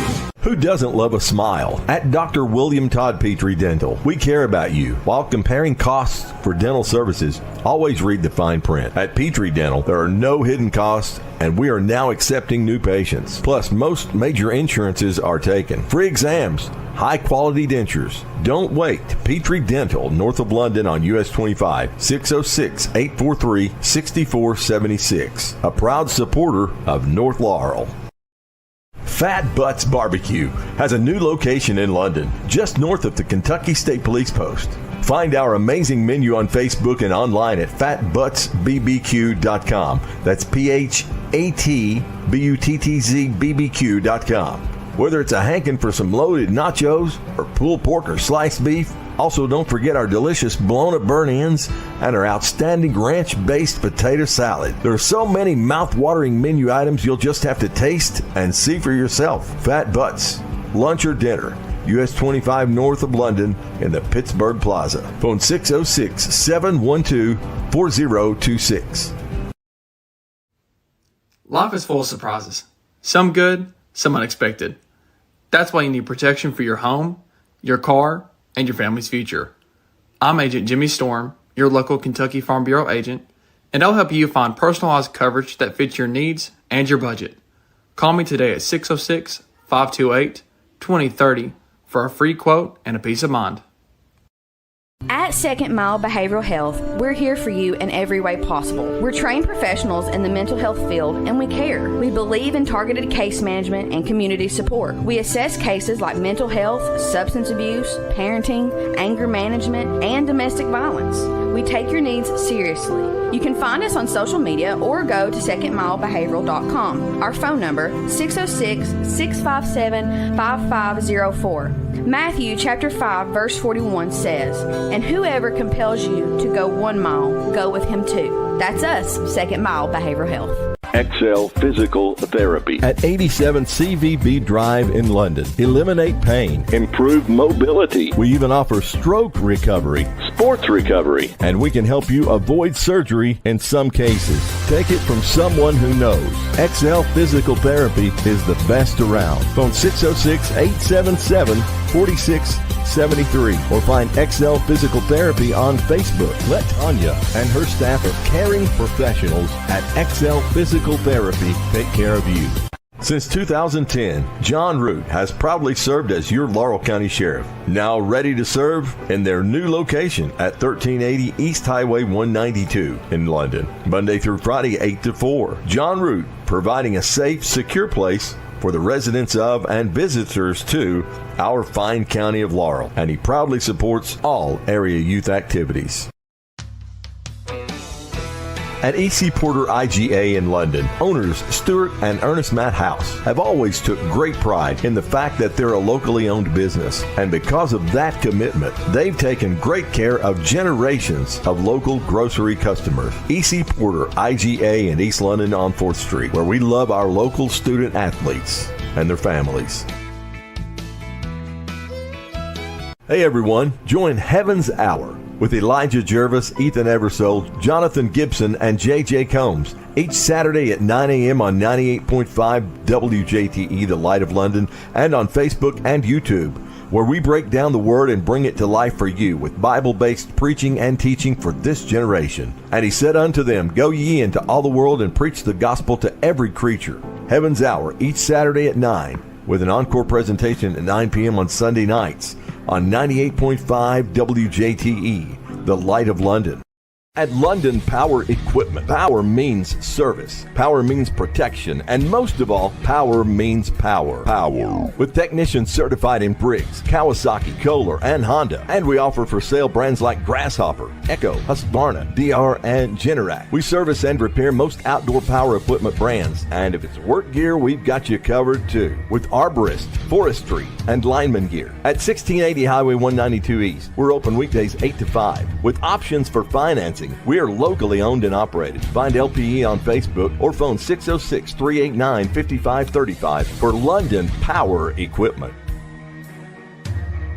Gondolier Italian Restaurant of London is a proud supporter of North Laurel Athletics. Locally owned and operated, Doyle Jones and his family and staff use only the freshest ingredients with the largest menu selection around. Here are just a few of the things folks are saying about Gondolier. Fast, friendly service. Everything was delicious. While another satisfied customer says great service and staff. The food is amazing and has yet to disappoint. GondelierofLondon.com. North Laurel and Gondolier are a winning team. Who doesn't love a smile? At Dr. William Todd Petrie Dental, we care about you. While comparing costs for dental services, always read the fine print. At Petrie Dental, there are no hidden costs, and we are now accepting new patients. Plus, most major insurances are taken. Free exams, high-quality dentures. Don't wait. Petrie Dental, north of London on US 25, 606-843-6476. A proud supporter of North Laurel. Fat Butts Barbecue has a new location in London, just north of the Kentucky State Police Post. Find our amazing menu on Facebook and online at fatbuttsbbq.com. That's PHATBUTTZBBQ.com. Whether it's a hankin' for some loaded nachos or pulled pork or sliced beef. Also, don't forget our delicious blown-up burnt ends and our outstanding ranch-based potato salad. There are so many mouth-watering menu items you'll just have to taste and see for yourself. Fat Butts, lunch or dinner, US 25 north of London in the Pittsburgh Plaza. Phone 606-712-4026.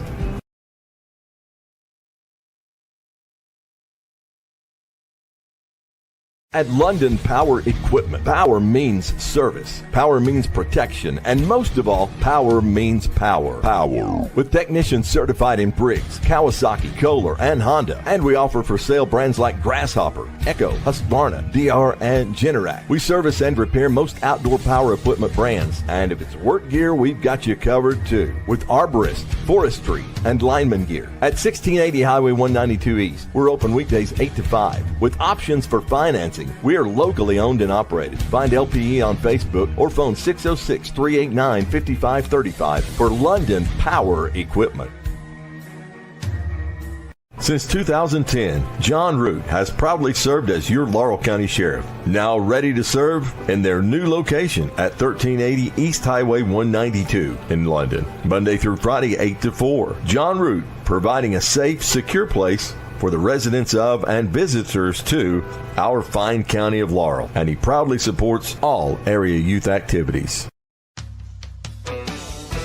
At E.C. Porter IGA in London, owners Stuart and Ernest Matt House have always took great pride in the fact that they're a locally owned business. And because of that commitment, they've taken great care of generations of local grocery customers. E.C. Porter IGA in East London on 4th Street, where we love our local student athletes and their families.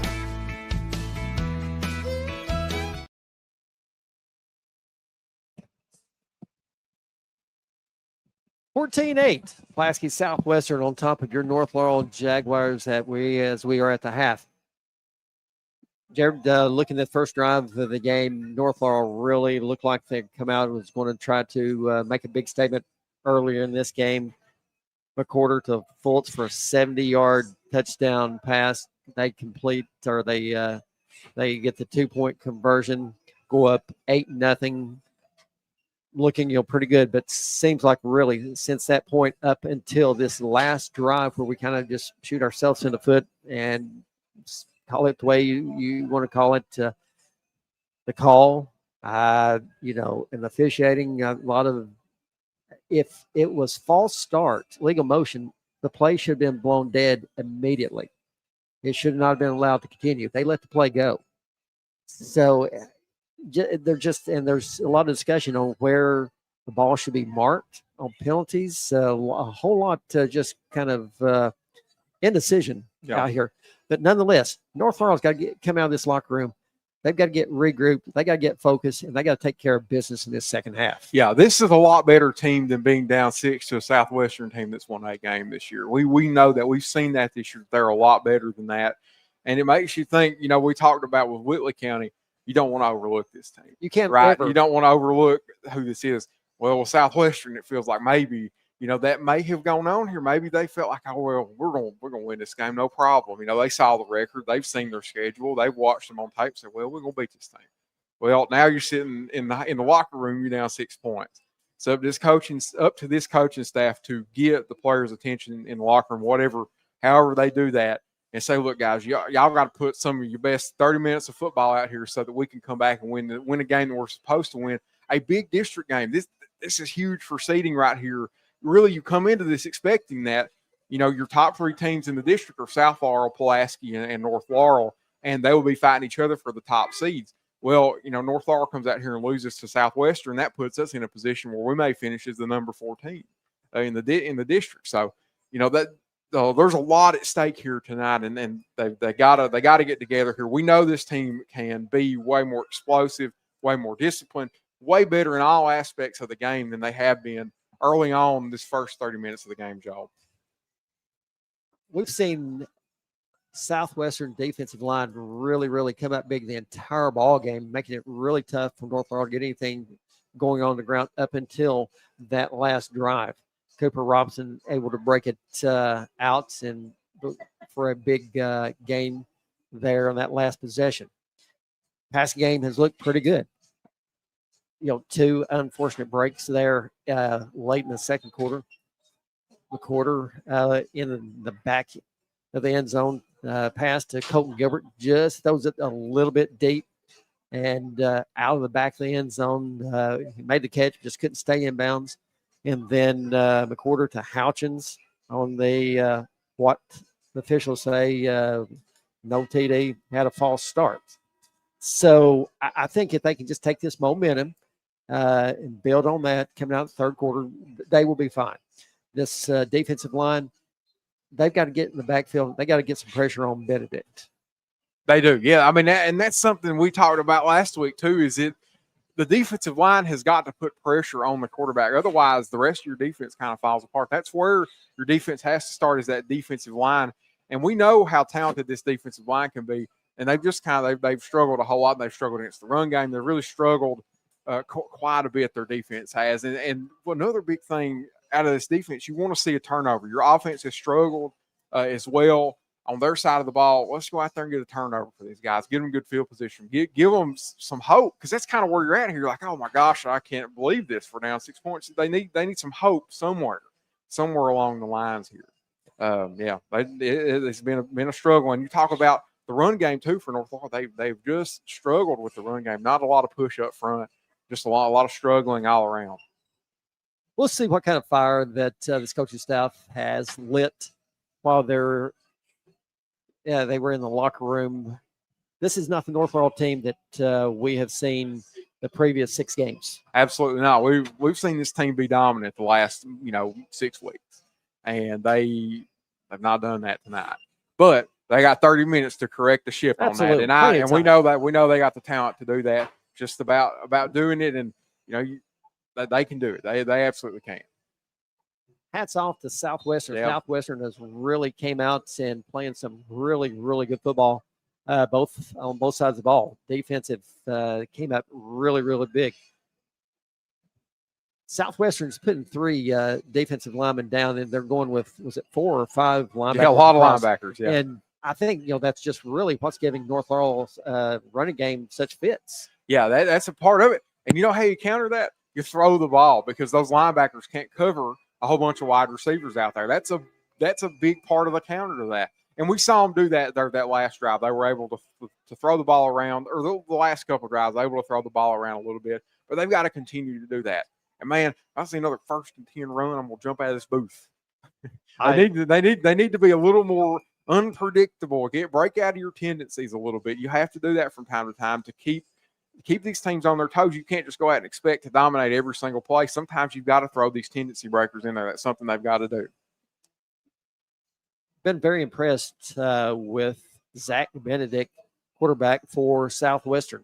On their first touchdown of the game, he little play action.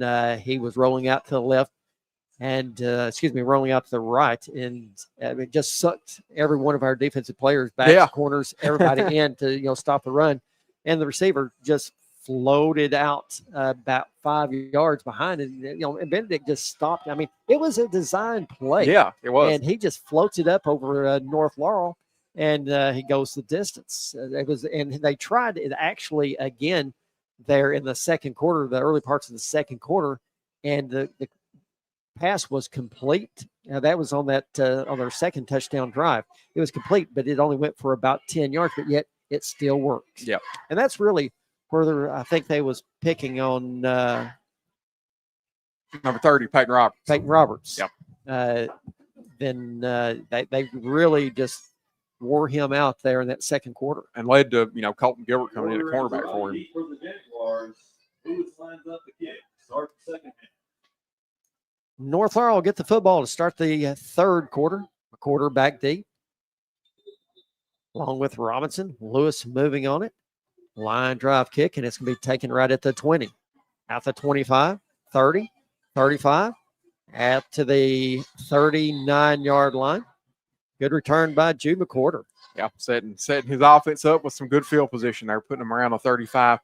Great job by him slipping them tackles inside. And here we go, North Laurel offense. What have you learned in the locker room? What have you watched? They've got the ability to watch kind of what happened in the first half, what they're doing to them. We'll see what they've learned for this drive right here in particular in the rest of this game. 1st and 10, North Laurel from their own 39-yard line.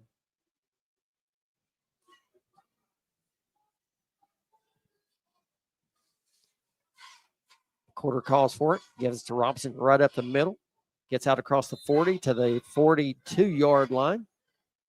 Pick up a 3, brings up 2nd and 7. And Cooper Robinson, he made a lot of that run happen by being such a strong runner and breaking a lot of those tackles. That's one positive of having a back like Cooper Robinson back there. He can break a lot of tackles. Sometimes when maybe your design run didn't work out too good, he can make a little bit of extra yardage happen.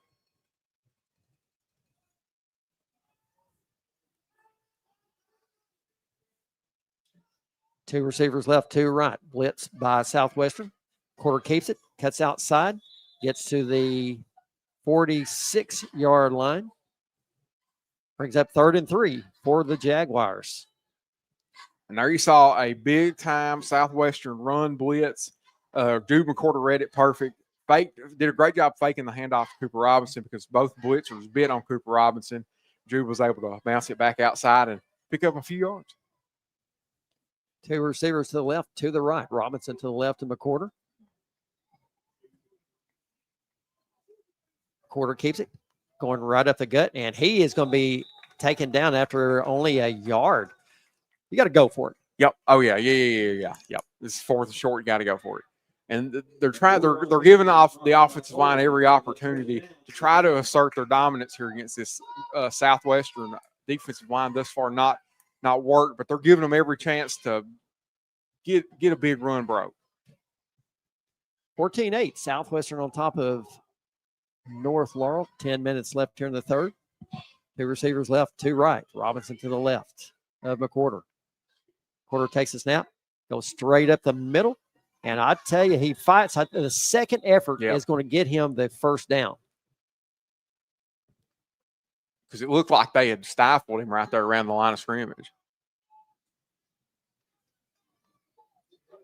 And there's the signal. First down, North Laurel. Yep. Great job by Jude McQuarter keeping those legs churning the whole way. Never gave up on the play and picked up a first down for his team.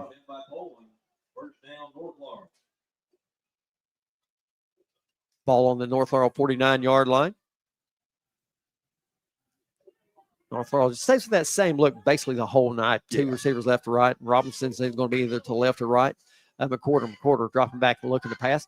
Open across the middle. And just off the hands of the intended receiver, Braxton Fultz, down at the 30-yard line. Yeah, nice route right there. Just couldn't convert that one. And that was your quarterback for Southwestern in coverage there, Zach Benedict, and he is extremely tall, so Jude had to float that one up over top of him to try to give Braxton Fultz a chance to get that ball just a little bit too much on it. But Braxton Fultz did have a couple steps on him. The height of Benedict, though, caused that pass to be earned. 2nd and 10. For North Laurel. Quarter with the snap. Quick hit is complete. And right there to make the big stop for Southwestern to be number 16, Zach Benedict, the quarterback. Pass was complete to Fultz, but going to lose 3 on the play. And there, North Laurel's trying to set up another screen. They love these screens. And that time, Southwestern had it read. There's a lot of these plays tonight. Southwestern, they've been watching film on this team. They know a lot of what they're trying to do, and they're playing extremely fast because of that. 14-8, 9 minutes left here in the third. 3rd and 13. Ball back on the 46-yard line. McQuarter dropping back and looking to pass. Southwestern rushing 3. Throwing it up tall. Oh, just out of the reach of Braxton Fultz down at the 15-yard line. Another pretty pass, just leads Fultz just by about a half yard. Yep, and they're trying it, man. They're trying, and eventually it's there. Eventually they're going to connect on one because it's not like he's throwing into traffic every time. He's got guys who are open. Jude's going to get his timing down, and a lot of these guys he doesn't get to see them a whole lot, but he's going to get his timing down. The thing that aggravates me the most is Jordan Gamble got knocked out down here. 20 yards from the line of scrimmage. It should have been illegal contact down here in front of us. And the ball is not spotted in the proper place. The lead official marked it about a half yard where it's supposed to be. That's about the 3rd or 4th time I've seen that happen tonight. 4th and 12, North Laurel. McQuarter back in pump formation. Good snap. It's going to hit that to 30, taking North Laurel bounce. And it's going to roll dead right at the 25-yard line. So North Laurel's defense, it's time for them to come up and show what they're capable of doing. Yeah, you can't allow the Southwestern team to get out on out to a 2-score lead on you. That, with the state of the offense, that may be not completely insurmountable, but that makes this game a lot more difficult if they get out to a 2-score lead. So this the defensive line, they got to step up here. And you just keep preaching on it. Swipe at that ball, get a pick somewhere, force somebody to make some kind of mistake to get that ball turned over and give your offense a chance in good field position. 1st and 10 for Southwestern. They take over with 8:38 left in the third. Benedict and Lewis. Lewis gets it, going straight up the middle. And he's going to be knocked down right at the original line of scrimmage, 2nd and 10. And we've not seen them run up the middle a whole lot tonight. That was one of the rare times, and they meant resetting up the middle. A bigger reason why teams can't really run up the middle against North Laurel a whole lot. So good play by Reese.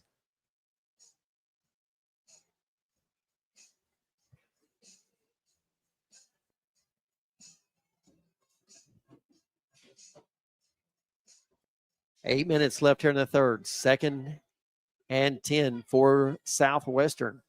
Lewis and Benedict in the backfield. 2 receivers to the right, man in motion to the left. It's open across the middle. It's completed to 35, out to the 40, to the 42-yard line.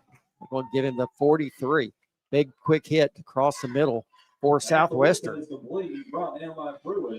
And that middle of the field, that's something that we talk about a whole lot every week, is that's one of the weaknesses of this North Laurel defense. They do struggle with that because – and a lot of it is the limitations of linebackers in general. You're built to stop the run, but then at the same time, you've got to back up and drop back and defend the passes.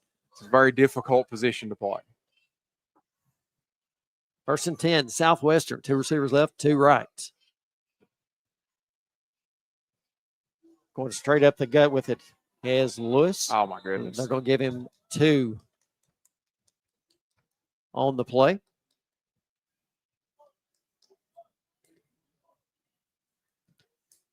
The official face mask, he's pointed face mask to Southwestern twice. Now another official comes right? up and to him and says, face mask, North Laurel. So they pointed that way. Well, 15-yard penalty in North Laurel.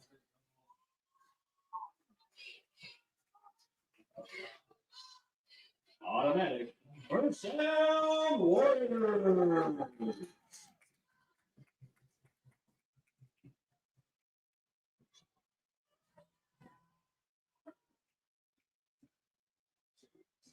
First and 10 from the North Laurel 40-yard line. It's complete down at the 35.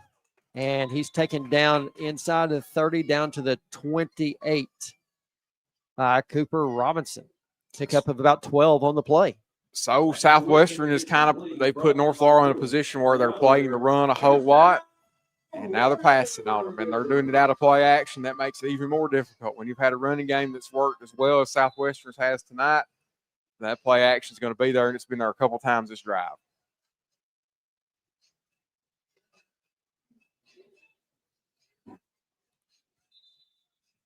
First and 10 from the North Laurel 28-yard line.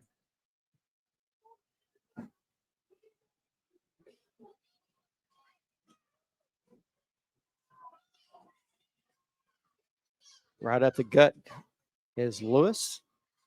And they're going to give him about 1 on the play. Second and 9 for the Warriors. Judging by the reaction of Brody Pruitt, I think he may have been in on that tackle. He was up excited. He was pumped up on that one. Yeah, he was. Maybe, man, that rub off on some of his teammates. Man, everybody might get excited here and hopefully put a stop together. The good thing is Southwestern probably can't kick a field goal. So if you get them, they're not going to be able to kick a field goal from here.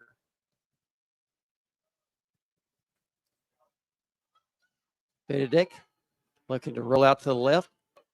And he's going to be thrown down back at the 37-yard line. Big loss right there. Back there with Brody Pruitt.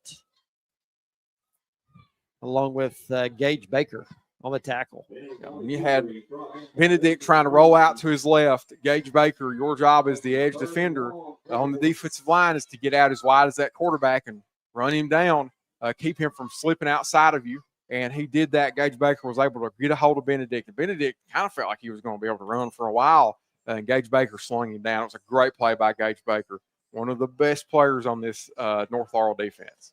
30-19 for Southwestern. Jordan Lewis to the left to Benedict. 2 receivers left, 2 rights. Benedict rolling out to the left. Looking around. He's got running room if he wants. There he goes. 35-30. And he's pushed out of bounds. Down at the 25-yard line.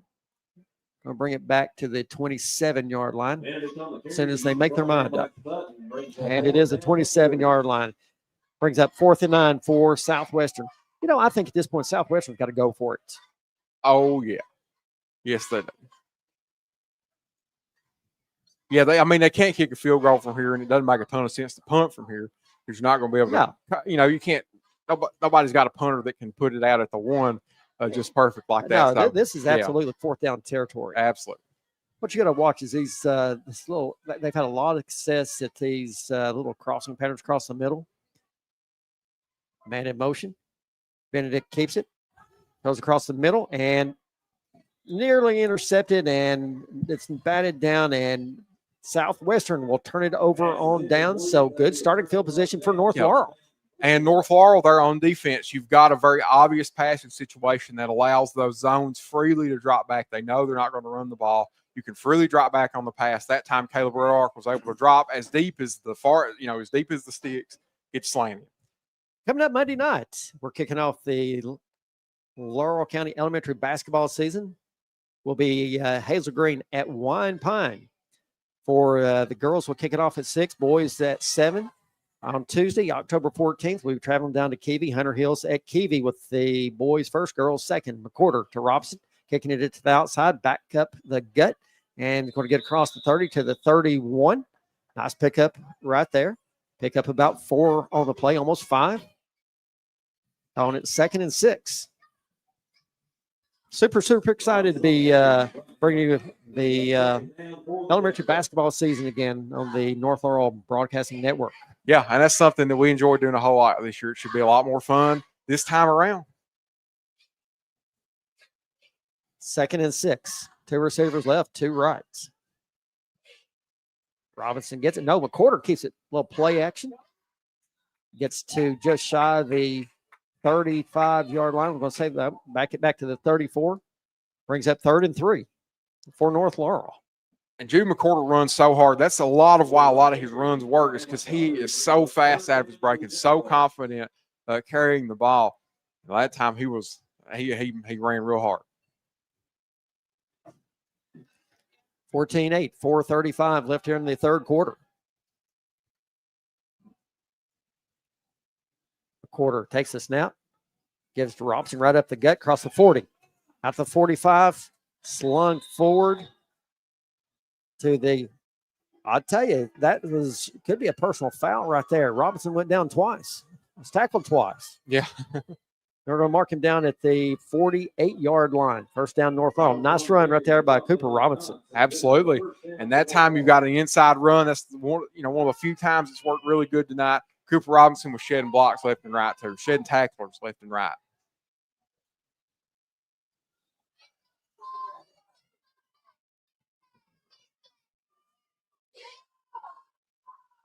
McWhorter keeps it right up the middle.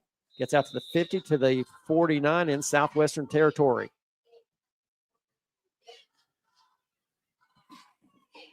Order on the keeper. He's brought down by Winston. 2nd down, Jaguar.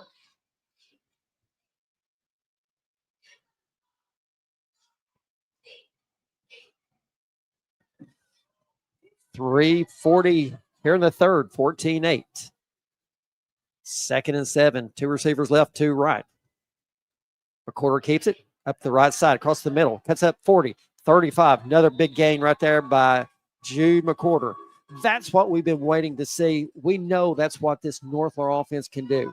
Absolutely. Yep, that's it. And these little outside runs with Jude McWhorter. They've been anticipating a lot of these inside handoffs. Jude's able to take it on the outside and run for a long time.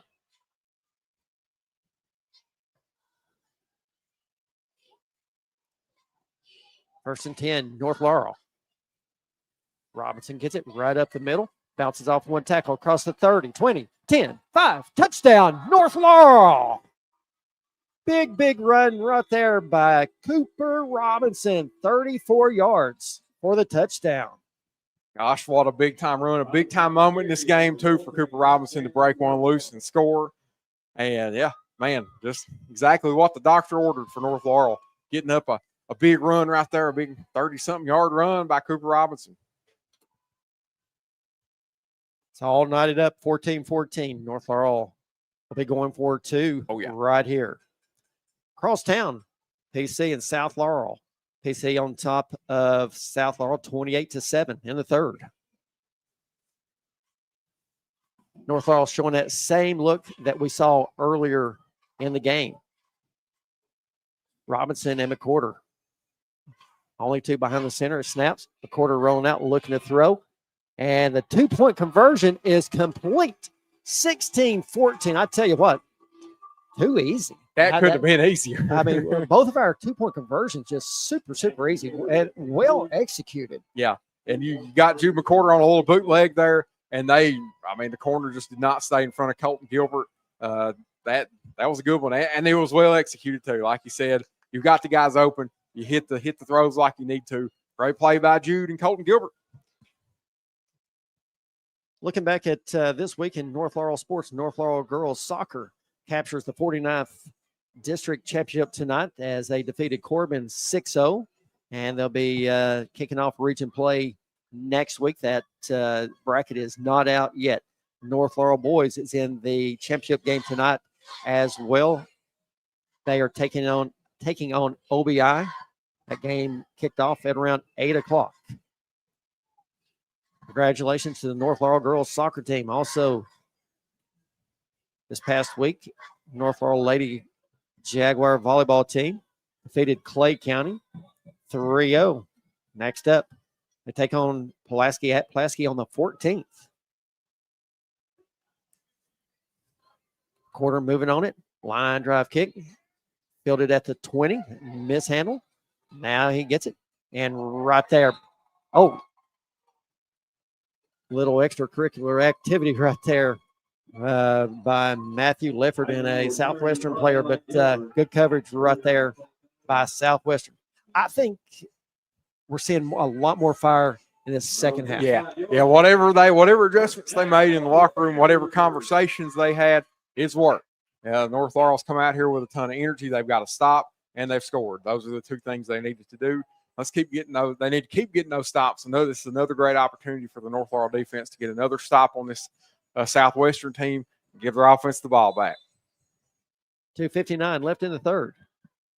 Ball on the 24-yard line. Two receivers left and two right. Lewis behind Benedict. Benedict looks to throw, and it's complete out at the 30, 35 to the 41-yard line. About a 17-yard gain on that completion. What North Laurel is struggling with is in situations where you've got either a run or a pass on the table, they are struggling against the pass part of it because they're playing the run so well that you've got the passes behind you, 10 yards behind you. Those linebackers just cannot get back there in time because they're trying to play the run. Now, this defense is really, really missing Cam Anderson, Bryson Nance. Yeah, they are. Two receivers left, two right. Lewis gets it right up the middle.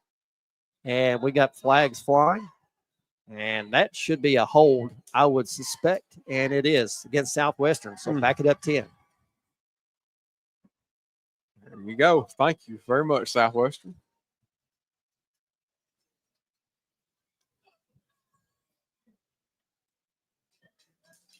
Lewis on the carry. Flagging the play is holding.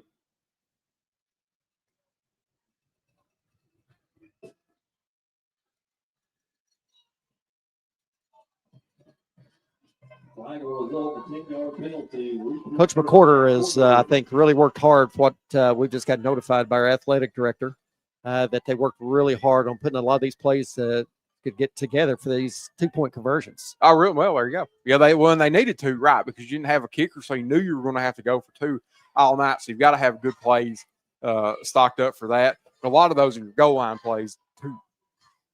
1st and 20 for Southwestern. Man in motion to the left. Benedict looking to throw. It's open across the middle. It's complete out to the 40, 50, down to the 45-yard line. And we got flags. That's going to be a face mask. Yeah. And so that's going to be a first down and add 15 to it. That's a rough moment for the North defense. So this could potentially take it all the way down to the 30-yard line. Pass to Whitson is complete. Injury timeout on the field.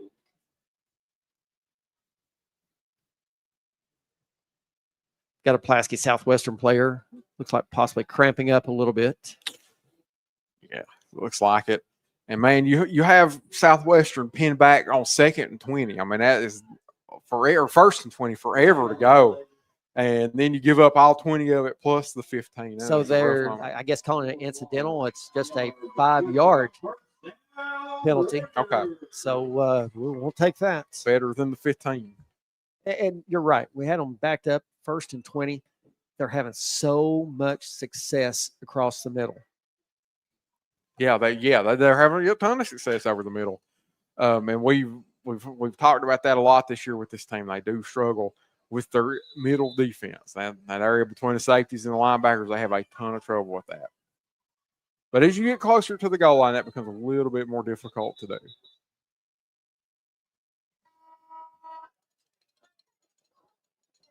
First and 10 from the North Laurel 40-yard line, 2:20 and counting, 16-14, North Laurel over Southwestern. Benedict and Lewis in the backfield. 17 seconds left on the play clock. Southwestern was one man down. Benedict keeps it looking to pass. And it's complete at the 34-yard line. Well done. I tell you, Benedict's got a really good arm. Yeah, he does. He's able to fire those in there. And really, Peyton Roberts had a good read on that ball. It just ended up a little bit outside of where he thought it was going to be. He was a little too far inside playing that pass. But, yeah, Benedict can rifle him in there.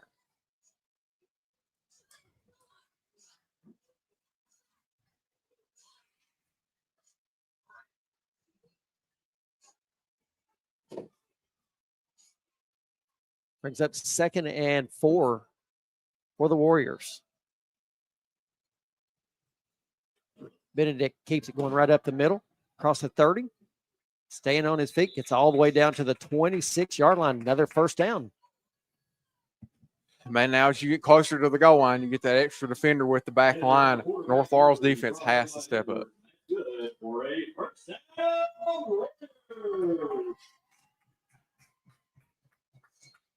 This defense, they're tired. Yep, absolutely. It's the hands on the hips everywhere. 1st and 10, Southwestern. 1:45 left here in the third. North Laurel hanging on to a 2-point margin. 16-14. Benedict to Lewis. Cuts it up the middle. Dives forward. And they're going to mark him down at the 20. Pickup of 6 on the play. Brings up 2nd and 4. Second down, Ward. And a good tackle by Caleb Rowe up there. He's a big old guy. He's played a lot of defensive end for this team when they've had injuries. In there at linebacker right now. He's a good player for this team.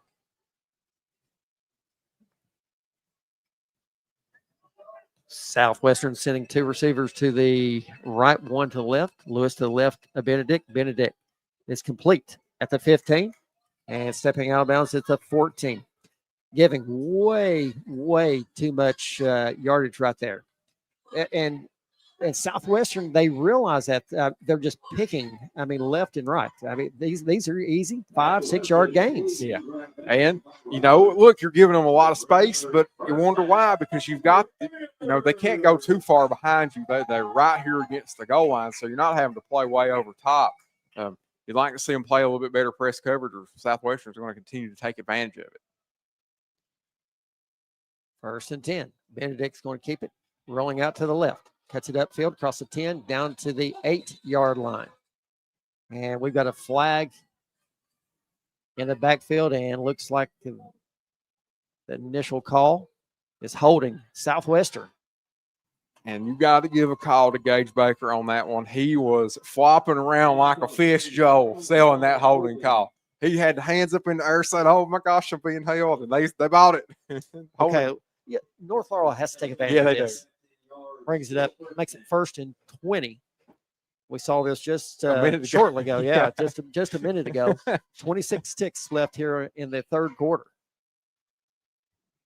All right, so now you've been granted a gift by this team. You've got to take advantage of it.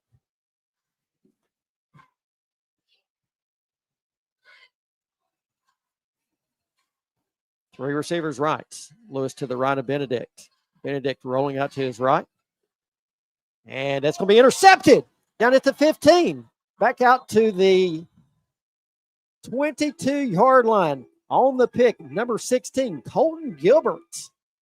Joe, that was a panic throw. Benedict was in the middle of getting sacked and just threw that ball right into harm's way, right to where Colton Gilbert was at. That was a poor decision by Benedict just because he had so much pressure on him in the backfield. And there Colton Gilbert was. When you get an opportunity as a defensive back like that, now he plays wide receiver, so he's got a little bit better hands. But when you get an opportunity like that, you got to convert and catch it. Got a big discussion going on again with officials. I don't know what's going on there. It was a pretty clear catch. I hope it ain't about that. They're going to let it go. All right. Fourth interception on the year for Benedict. First and 10, North Laurel with 19 ticks left here in the third. High formation. Quarter under center. Robinson gets it right up the middle, and he's hit, and they're going to give him about one on the play. And that is going to do it for the third quarter of play. Friday Night Lights is brought to you by North Laurel Nation, official home of the North Laurel Athletics and the Jaguar Broadcasting Network, alongside WJTE 98.5. XL Physical Therapy at 87 CVB Drive in London. Eliminate pain, improve mobility. We even offer stroke recovery, sports recovery, and we can help you avoid surgery in some cases. Take it from someone who knows. XL Physical Therapy is the best around. Phone 606-877-4673 or find XL Physical Therapy on Facebook. Let Tanya and her staff of caring professionals at XL Physical Therapy take care of you. 16-14 as we head to the fourth quarter. North Laurel with a big pick as Southwestern was driving.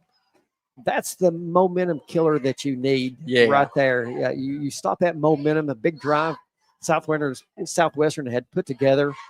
North Laurel has to finish it off now. Yeah. North Laurel's got to take it down, put 8 more points on the board. Yeah, and this is the time we, as much as we harped on wanting to throw the ball tonight, this is the time when you need to be able to run it. And North Laurel shown signs here in the second half that they're going to be able to. It's a good time for one of those big 10-minute drives.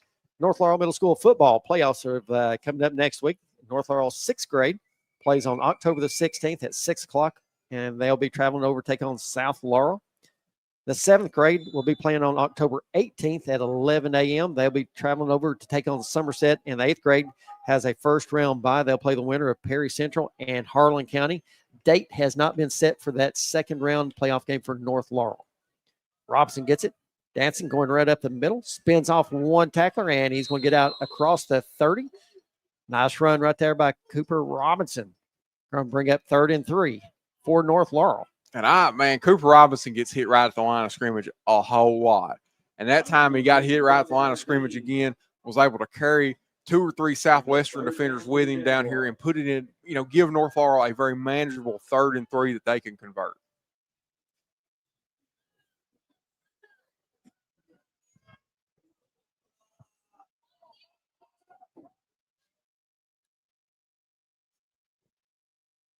McCorder keeps it, goes right up the middle, runs into one of his own players digging, and he's going to be right at here again. It just depends on the spot on this, whether it's looks like they're going to be just shy of the 4th down. I agree.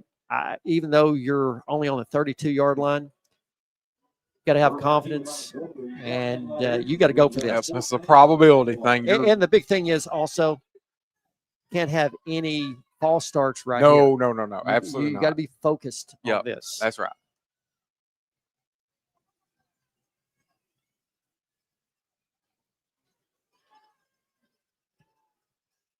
Fourth and short. McCorder, Robinson in the backfield. And timeout, North Laurel.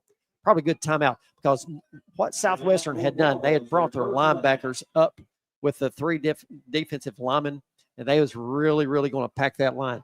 I think to have any success right there, you're going to have to try to bounce it out one way or the other. Coach Nelson may have recognized that and decided to talk it over. Yeah, take a timeout because I'm sure they've got a counter to a lot of those inside runs that they're showing that they're going to do, and hand it off to the outside there where you don't have as many numbers. That's a good timeout spent for sure, because this is, one of the bigger moments in the game. It's a good time, good opportunity to spend the timeout. This local Kentucky Farm Bureau agent, Jimmy Storm, stands ready to assist you with any and all of your insurance needs. Jimmy is North Laurel alum, and Farm Bureau is your place for insurance. Kentucky Farm Bureau agent Jimmy Storm, located in South Laurel County, proudly supports North Laurel athletics. 10:33 left here in the ball game at Pulaski Southwestern. North Laurel clinching to a 16-14 lead. North Laurel facing a 4th and 1 in their own territory. Ball spotted on the 33-yard line. Got to get across the 34-yard line. Yep. I'd like to see this big North Laurel offensive line get a big push right here. Yep. This is one of the times they need to get it done, and they can do it. North Laurel, 2 receivers to the right, 2 to the near side. Robinson to the left of McQuarter. Quarter keeps it, cuts up the middle, and he gets across the 35, first down, North Laurel. All right, Joe, you were talking about Southwestern packing the box, and they did that time. Jude McQuarter was able to bounce it outside on the left shoulder of Zach Philpott and get a big-time first down for this North Laurel team. Keep this drive going, keep that clock ticking. 1st and 10 from their own 35. 2 receivers left, 2 right. Robinson to the right of McQuarter. Robinson gets it, dives forward, gets 2 on the play. 2nd and 8 for North Laurel. And what Southwestern is doing is they're packing the front of their line, right? You've got these 3-down linemen, but they're bringing those linebackers off the edge, and they're not being blocked, and that's causing them a lot of trouble. I think we really need to try to hit something to the outside because they are packing it so tight. They are. Right now would be a key time to kick it to the right side. Quarter going to keep it, and there he goes, cuts it back up to the side. And here again, blocking up front was not very good there. No, it wasn't. And they're having a hard time against this 3-3 that you're talking about with the 3-down linemen and the 3 linebackers. The way their run fits work, these 2 outside linebackers are coming around the outside and causing this offensive line so much trouble blocking them because they're used to seeing people just 4-man fronts with 2 linebackers. So it's causing them a little bit of trouble. 3rd and 8 for North Laurel. 2 receivers left and right. Quarter takes a snap, dropping back, looking to pass. Nobody's open all day. And that's complete. What a catch. That is complete. And that's a poor spot, too. Yeah, it is. That ball was caught at the 45. Exactly on the 45-yard line. Oh, my they marked it back gracious. to the 44. My goodness gracious. Man, you got another gift right there. You got a feel for Braxton Fultz, does everything right, and they give him the worst spot of all time. And man, Drew McCord had all day back there. Yes, he did. That was good protection. Absolutely great protection. But here we go, another 4th and 1. That was a absolutely horrible spot. I know. Bad. My gosh. 4th and 1 for North Laurel. 16 seconds left on the play clock. 8:51 left in the game. You don't need to burn another timeout right here, guys. You need to get this play off. Yep. You're down to 5 seconds. McQuarter going under center. And we got a timeout, Southwestern. That may have bailed out North Laurel right there because that play clock was down to 2 seconds and not got the snap off. So, I don't know. That may have helped North Laurel a little bit. I think it did too because really they were not prepared to get that off. I mean, Jude was still looking around with about 4 seconds left. So really they weren't ready either. Man, you got to wonder what the deal is. The clock's not moving. Got to get up there and get it snapped, especially in a critical moment like this. You need to save all of your timeouts. You cannot be coming up here bumping up against the delay game. Those are extremely preventable. You got to stay out of those and keep those timeouts. We thank our fine sponsors, Sheriff John Root, Excel Physical Therapy, Second Mile Behavioral Health, Kentucky Farm Bureau Jimmy Storm Agent, London Power Equipment, and EC Porters IGA. Next week, we'll be back in the jungle, taking on Pulaski County, followed up by South Laurel and Wayne County. North Laurel has to finish this game, though. Yep. They've got 8:51 left. Huge play right here. They got to convert this. If not, Southwestern going to take over in really good field position. You maintain control of the game right here if you're able to convert this 4th and 1. You've put yourself in an excellent opportunity to continue to run the clock off. You've got to convert this 4th and 1.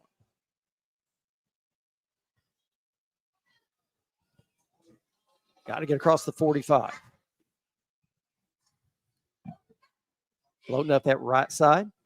Quarter takes a snap. That's first down across the 50, 40, 30, 20, 10. Touchdown, Jude McQuarter. 55 yards on the carry.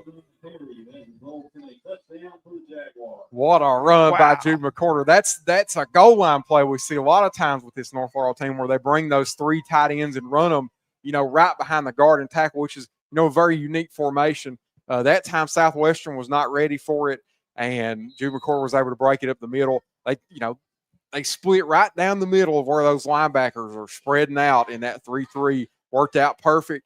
And now you got this 2-point conversion to put yourself up 2 scores. This is a huge 2-point conversion. They've got to go up 2 scores right here.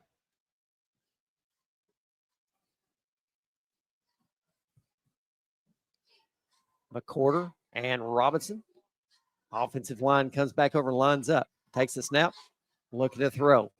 Nobody's open. A lot of just standing around. Got to move. Got to find. And McQuarter. Whoa! Touchdown! Oh, my gosh! 2-point conversions. Good right there, McQuarter to Braxton Phillips. And you're talking about, we got a flag coming in. Oh, you're joking. And I think that's going to go against Southwestern. But I tell you what, you're talking about threading the needle, unsportsmanlike against North Laurel. So I guess that'll be enforced on the kick. Yeah. But that's not good. That really surprised me because North Laurel's players was all the way. Yeah, over, what could they have been doing? And then that flag was, extremely late. You think you pointed the wrong way? It wouldn't surprise me, but we'll see. I don't know. But nonetheless, huge 2-point conversion right there by North Laurel, 3 for 3. Right. Yeah. That's fantastic. I tell you, that was just solid as it could be. McQuarter, you talk about putting the zip on the ball, and he had to. And when I say literally, he threaded the needle.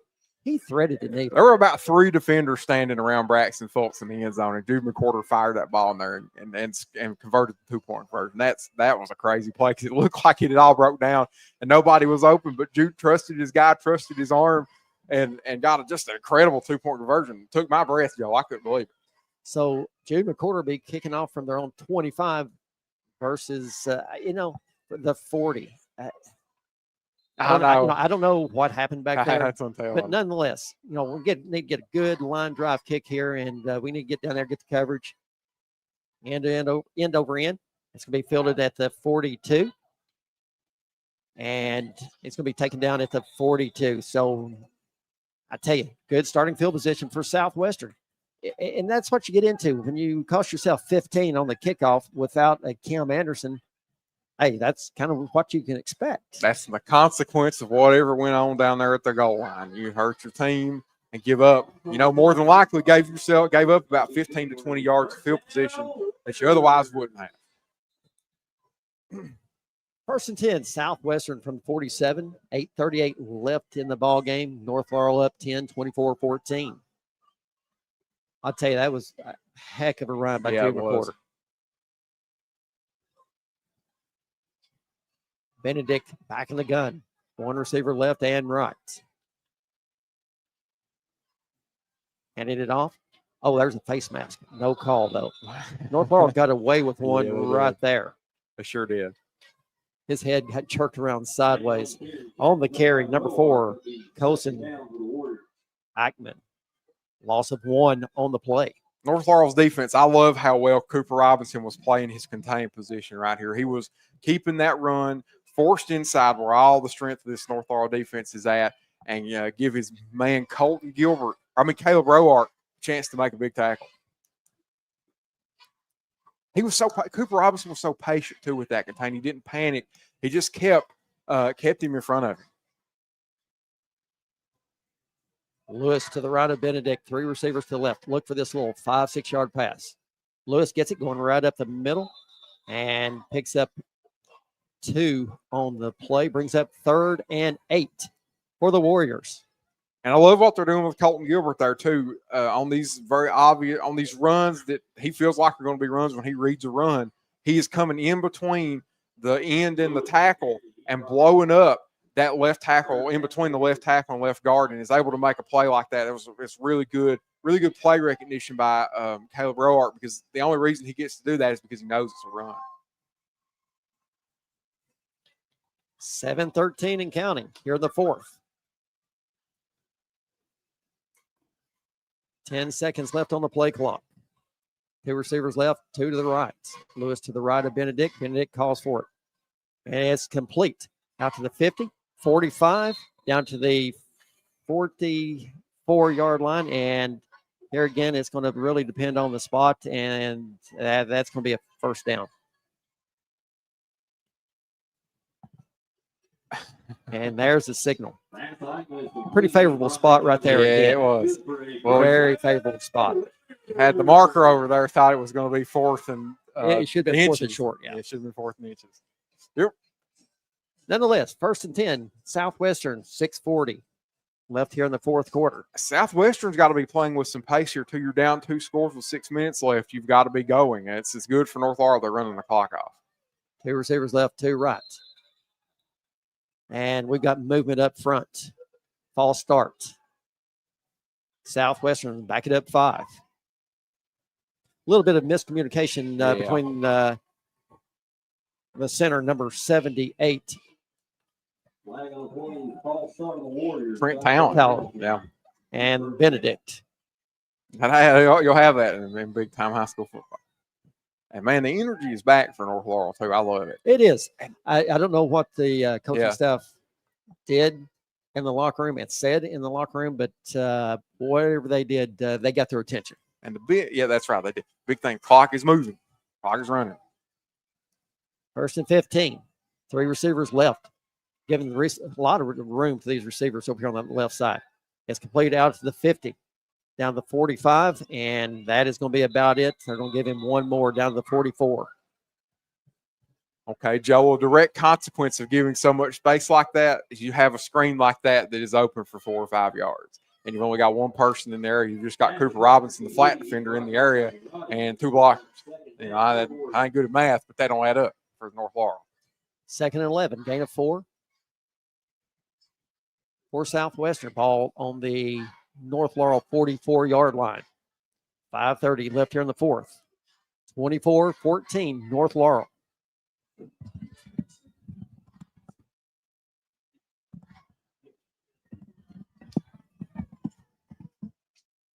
Southwestern, 3 receivers right, 1 left. Benedict looking to pass. Going deep. He's got a receiver open and just overthrows him. I tell you, he had him, just led him just a little bit too much. Seen that a couple times out of McWhorter. Yep. I tell you, Jude has really laid some nice passes out there tonight. Just timing's off just a little bit.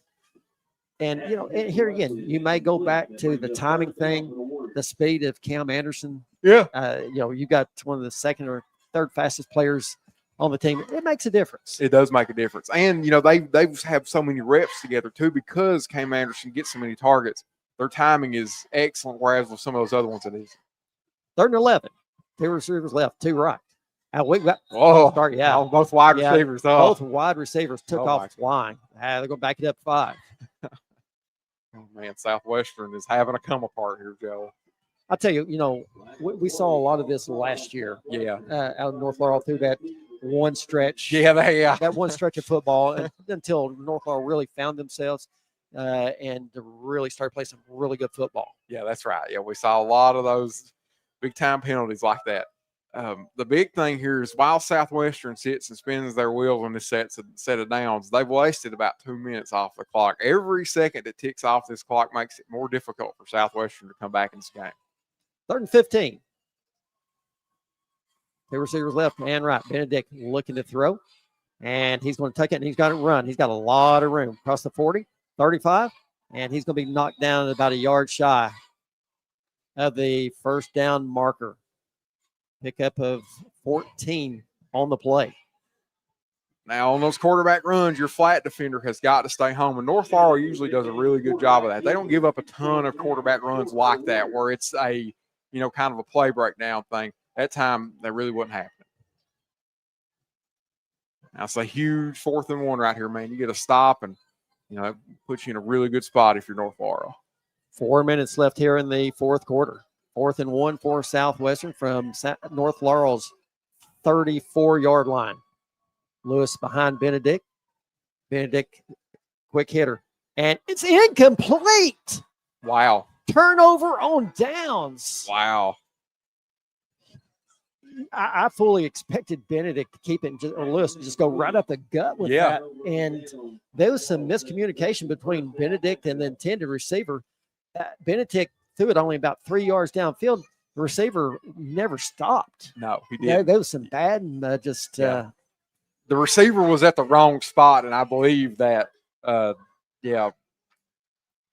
he thought he was going to be somewhere. Yeah, he thought he was going to be somewhere else and just threw it away. I mean, he was open, too. The receiver was open, and Benedict just missed him. That was the miscommunication between them. He was expecting to be somewhere, and he really was. 1st and 10, North Laurel from their own 34-yard line. 3:48 left here in the ball game. 2 timeouts for each team. A quarter going under center.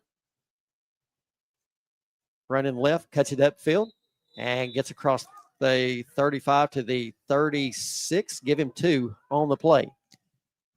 That just keeps the clock running. You convert a couple first downs here, and, probably in pretty good shape. Keep that clock running. Yeah, keeping that clock running. And then, once inside of 2 minutes, you get into the position where you're just 2 sets of downs away from winning the game and putting it away. So they're inching closer toward that. And Jude just needs to run that play clock down as far as he can before he snaps it. Robinson gets it right up the middle, 40, and he's upended. They're going to spot it down at the 42. Brings up 3rd and 2. And I would not be snapping this ball until about 2 seconds on the play clock. You want to get that play clock. Yeah. Jude snapped it with about 12 seconds there. Yeah, you can't. He could have easily ran off at least 10 more seconds off the play clock. And every second matters here. It really does. That's something that's easy. That's easy. So we got like 15 seconds as they're getting to the line on the play clock. Let that play clock run down to 2. Quarter back in the gun. Right up the middle he goes. He's hit, falls forward, and that's going to be a first down North Laurel.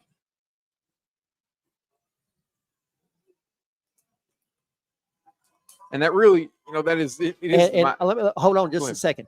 You talk about a horrible spot. Oh my gosh! Oh, there we go. It's still McCorder was out almost, came down on the 4, just shy of the 45. They marked it back almost a full yard. Hey, boys. Well, they started out looked like they weren't even going to call first down. And here's the thing about the near side field judge is when it caught it to far had the right mark. Farthest away. 1st and 10, North Laurel, McCorder under center. Robinson gets it right up the middle, lowers his head, gets out to the 48-yard line, and Southwestern takes a quick timeout, and we're going to step aside and go with on Friday Night Lights. It's brought to you by North Laurel Nation, official home of the North Laurel Athletics and the Jaguar Broadcasting Network, alongside WJTE 98.5. Hey everyone, join Heaven's Hour with Elijah Jervis, Ethan Eversole, Jonathan Gibson, and JJ Combs each Saturday at 9 a.m. on 98.5 WJTE, The Light of London, and on Facebook and YouTube, where we break down the Word and bring it to life for you with Bible-based preaching and teaching for this generation. And he said unto them, Go ye into all the world and preach the gospel to every creature. Heaven's Hour each Saturday at 9, with an encore presentation at 9 p.m. on Sunday nights on 98.5 WJTE, The Light of London. 24-14, 1:43 left here in the ball game. 2 timeouts, North Laurel, 1 to Southwestern. 2nd and 6 for North Laurel. I'll tell you, I really like how North Laurel responded here in the second half. Yeah, that's something we can get excited about because they come out and played in this second half that like the team that we have seen them be all year and put away, a pretty miserable first half. And here they sit, Joel, just 1 first down away from winning the game. 20 seconds left on the play clock as McWhorter gets back to the huddle.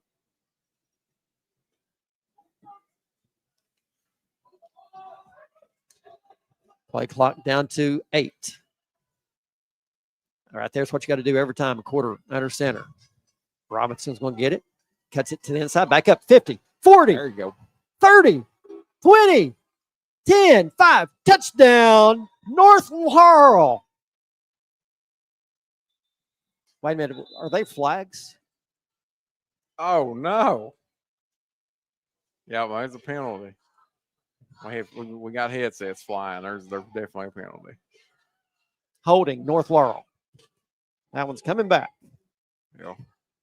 My goodness. I should like that for Cooper Robinson. And, I am still searching for the flag all the way down at the 40-yard line. To what? The holding was at the 40-yard line.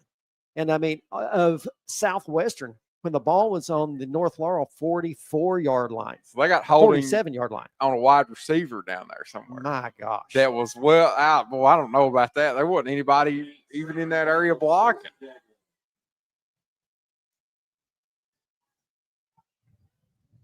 Tough break right there for North Laurel. Nonetheless, 1:35 left here in the ball game. 2nd and 3. One more first down. Yeah, wraps this one up. Yep. And we've got whistles. And we got the backfield doing a head count, I think, on Southwestern. They have too many players on the field.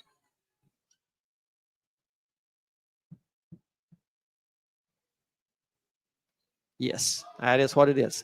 It's going to be 5 against Southwestern. So that's going to give North Laurel first down. All right. So let's get an addendum to what we just said. What I've been saying there is that quite in the game because they needed to run a play and get a first down. This stops the clock. So still puts them in a really good spot here, but still not quite over just yet.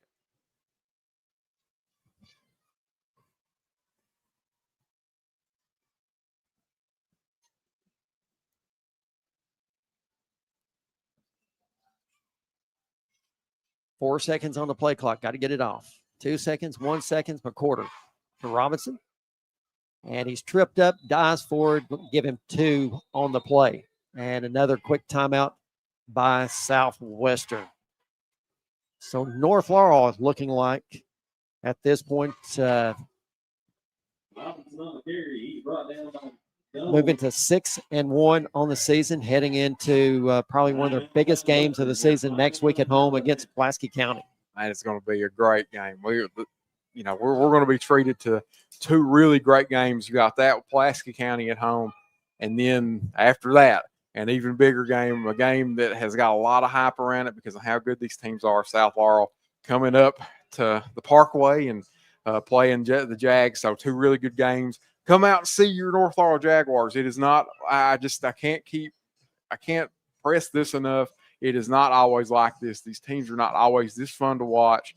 Even if you ain't got a kid out here or nothing, come watch, support these athletes. They got a fun little product on the field. It'll be a good night for you. It's real cheap. They don't charge you too much. And if you got students, it's real cheap to get in. Come see these kids here. They're going to have 2 electric games here in the next couple of weeks. On Fridays, come out and see them about 7:30. Crosstown, Pulaski County in the full control of that one. It's 42-7 over South Laurel in the fourth quarter.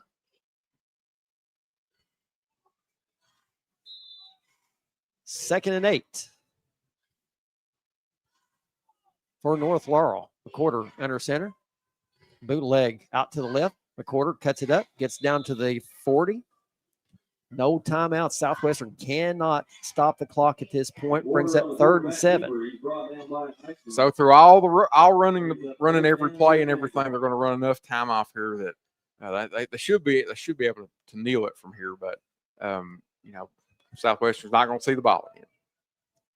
Real quick, while we have a second, we want all the North Laurel Nation to keep Kip Jervis and his family in your prayers for Elijah and Mackenzie Jervis and baby Zane.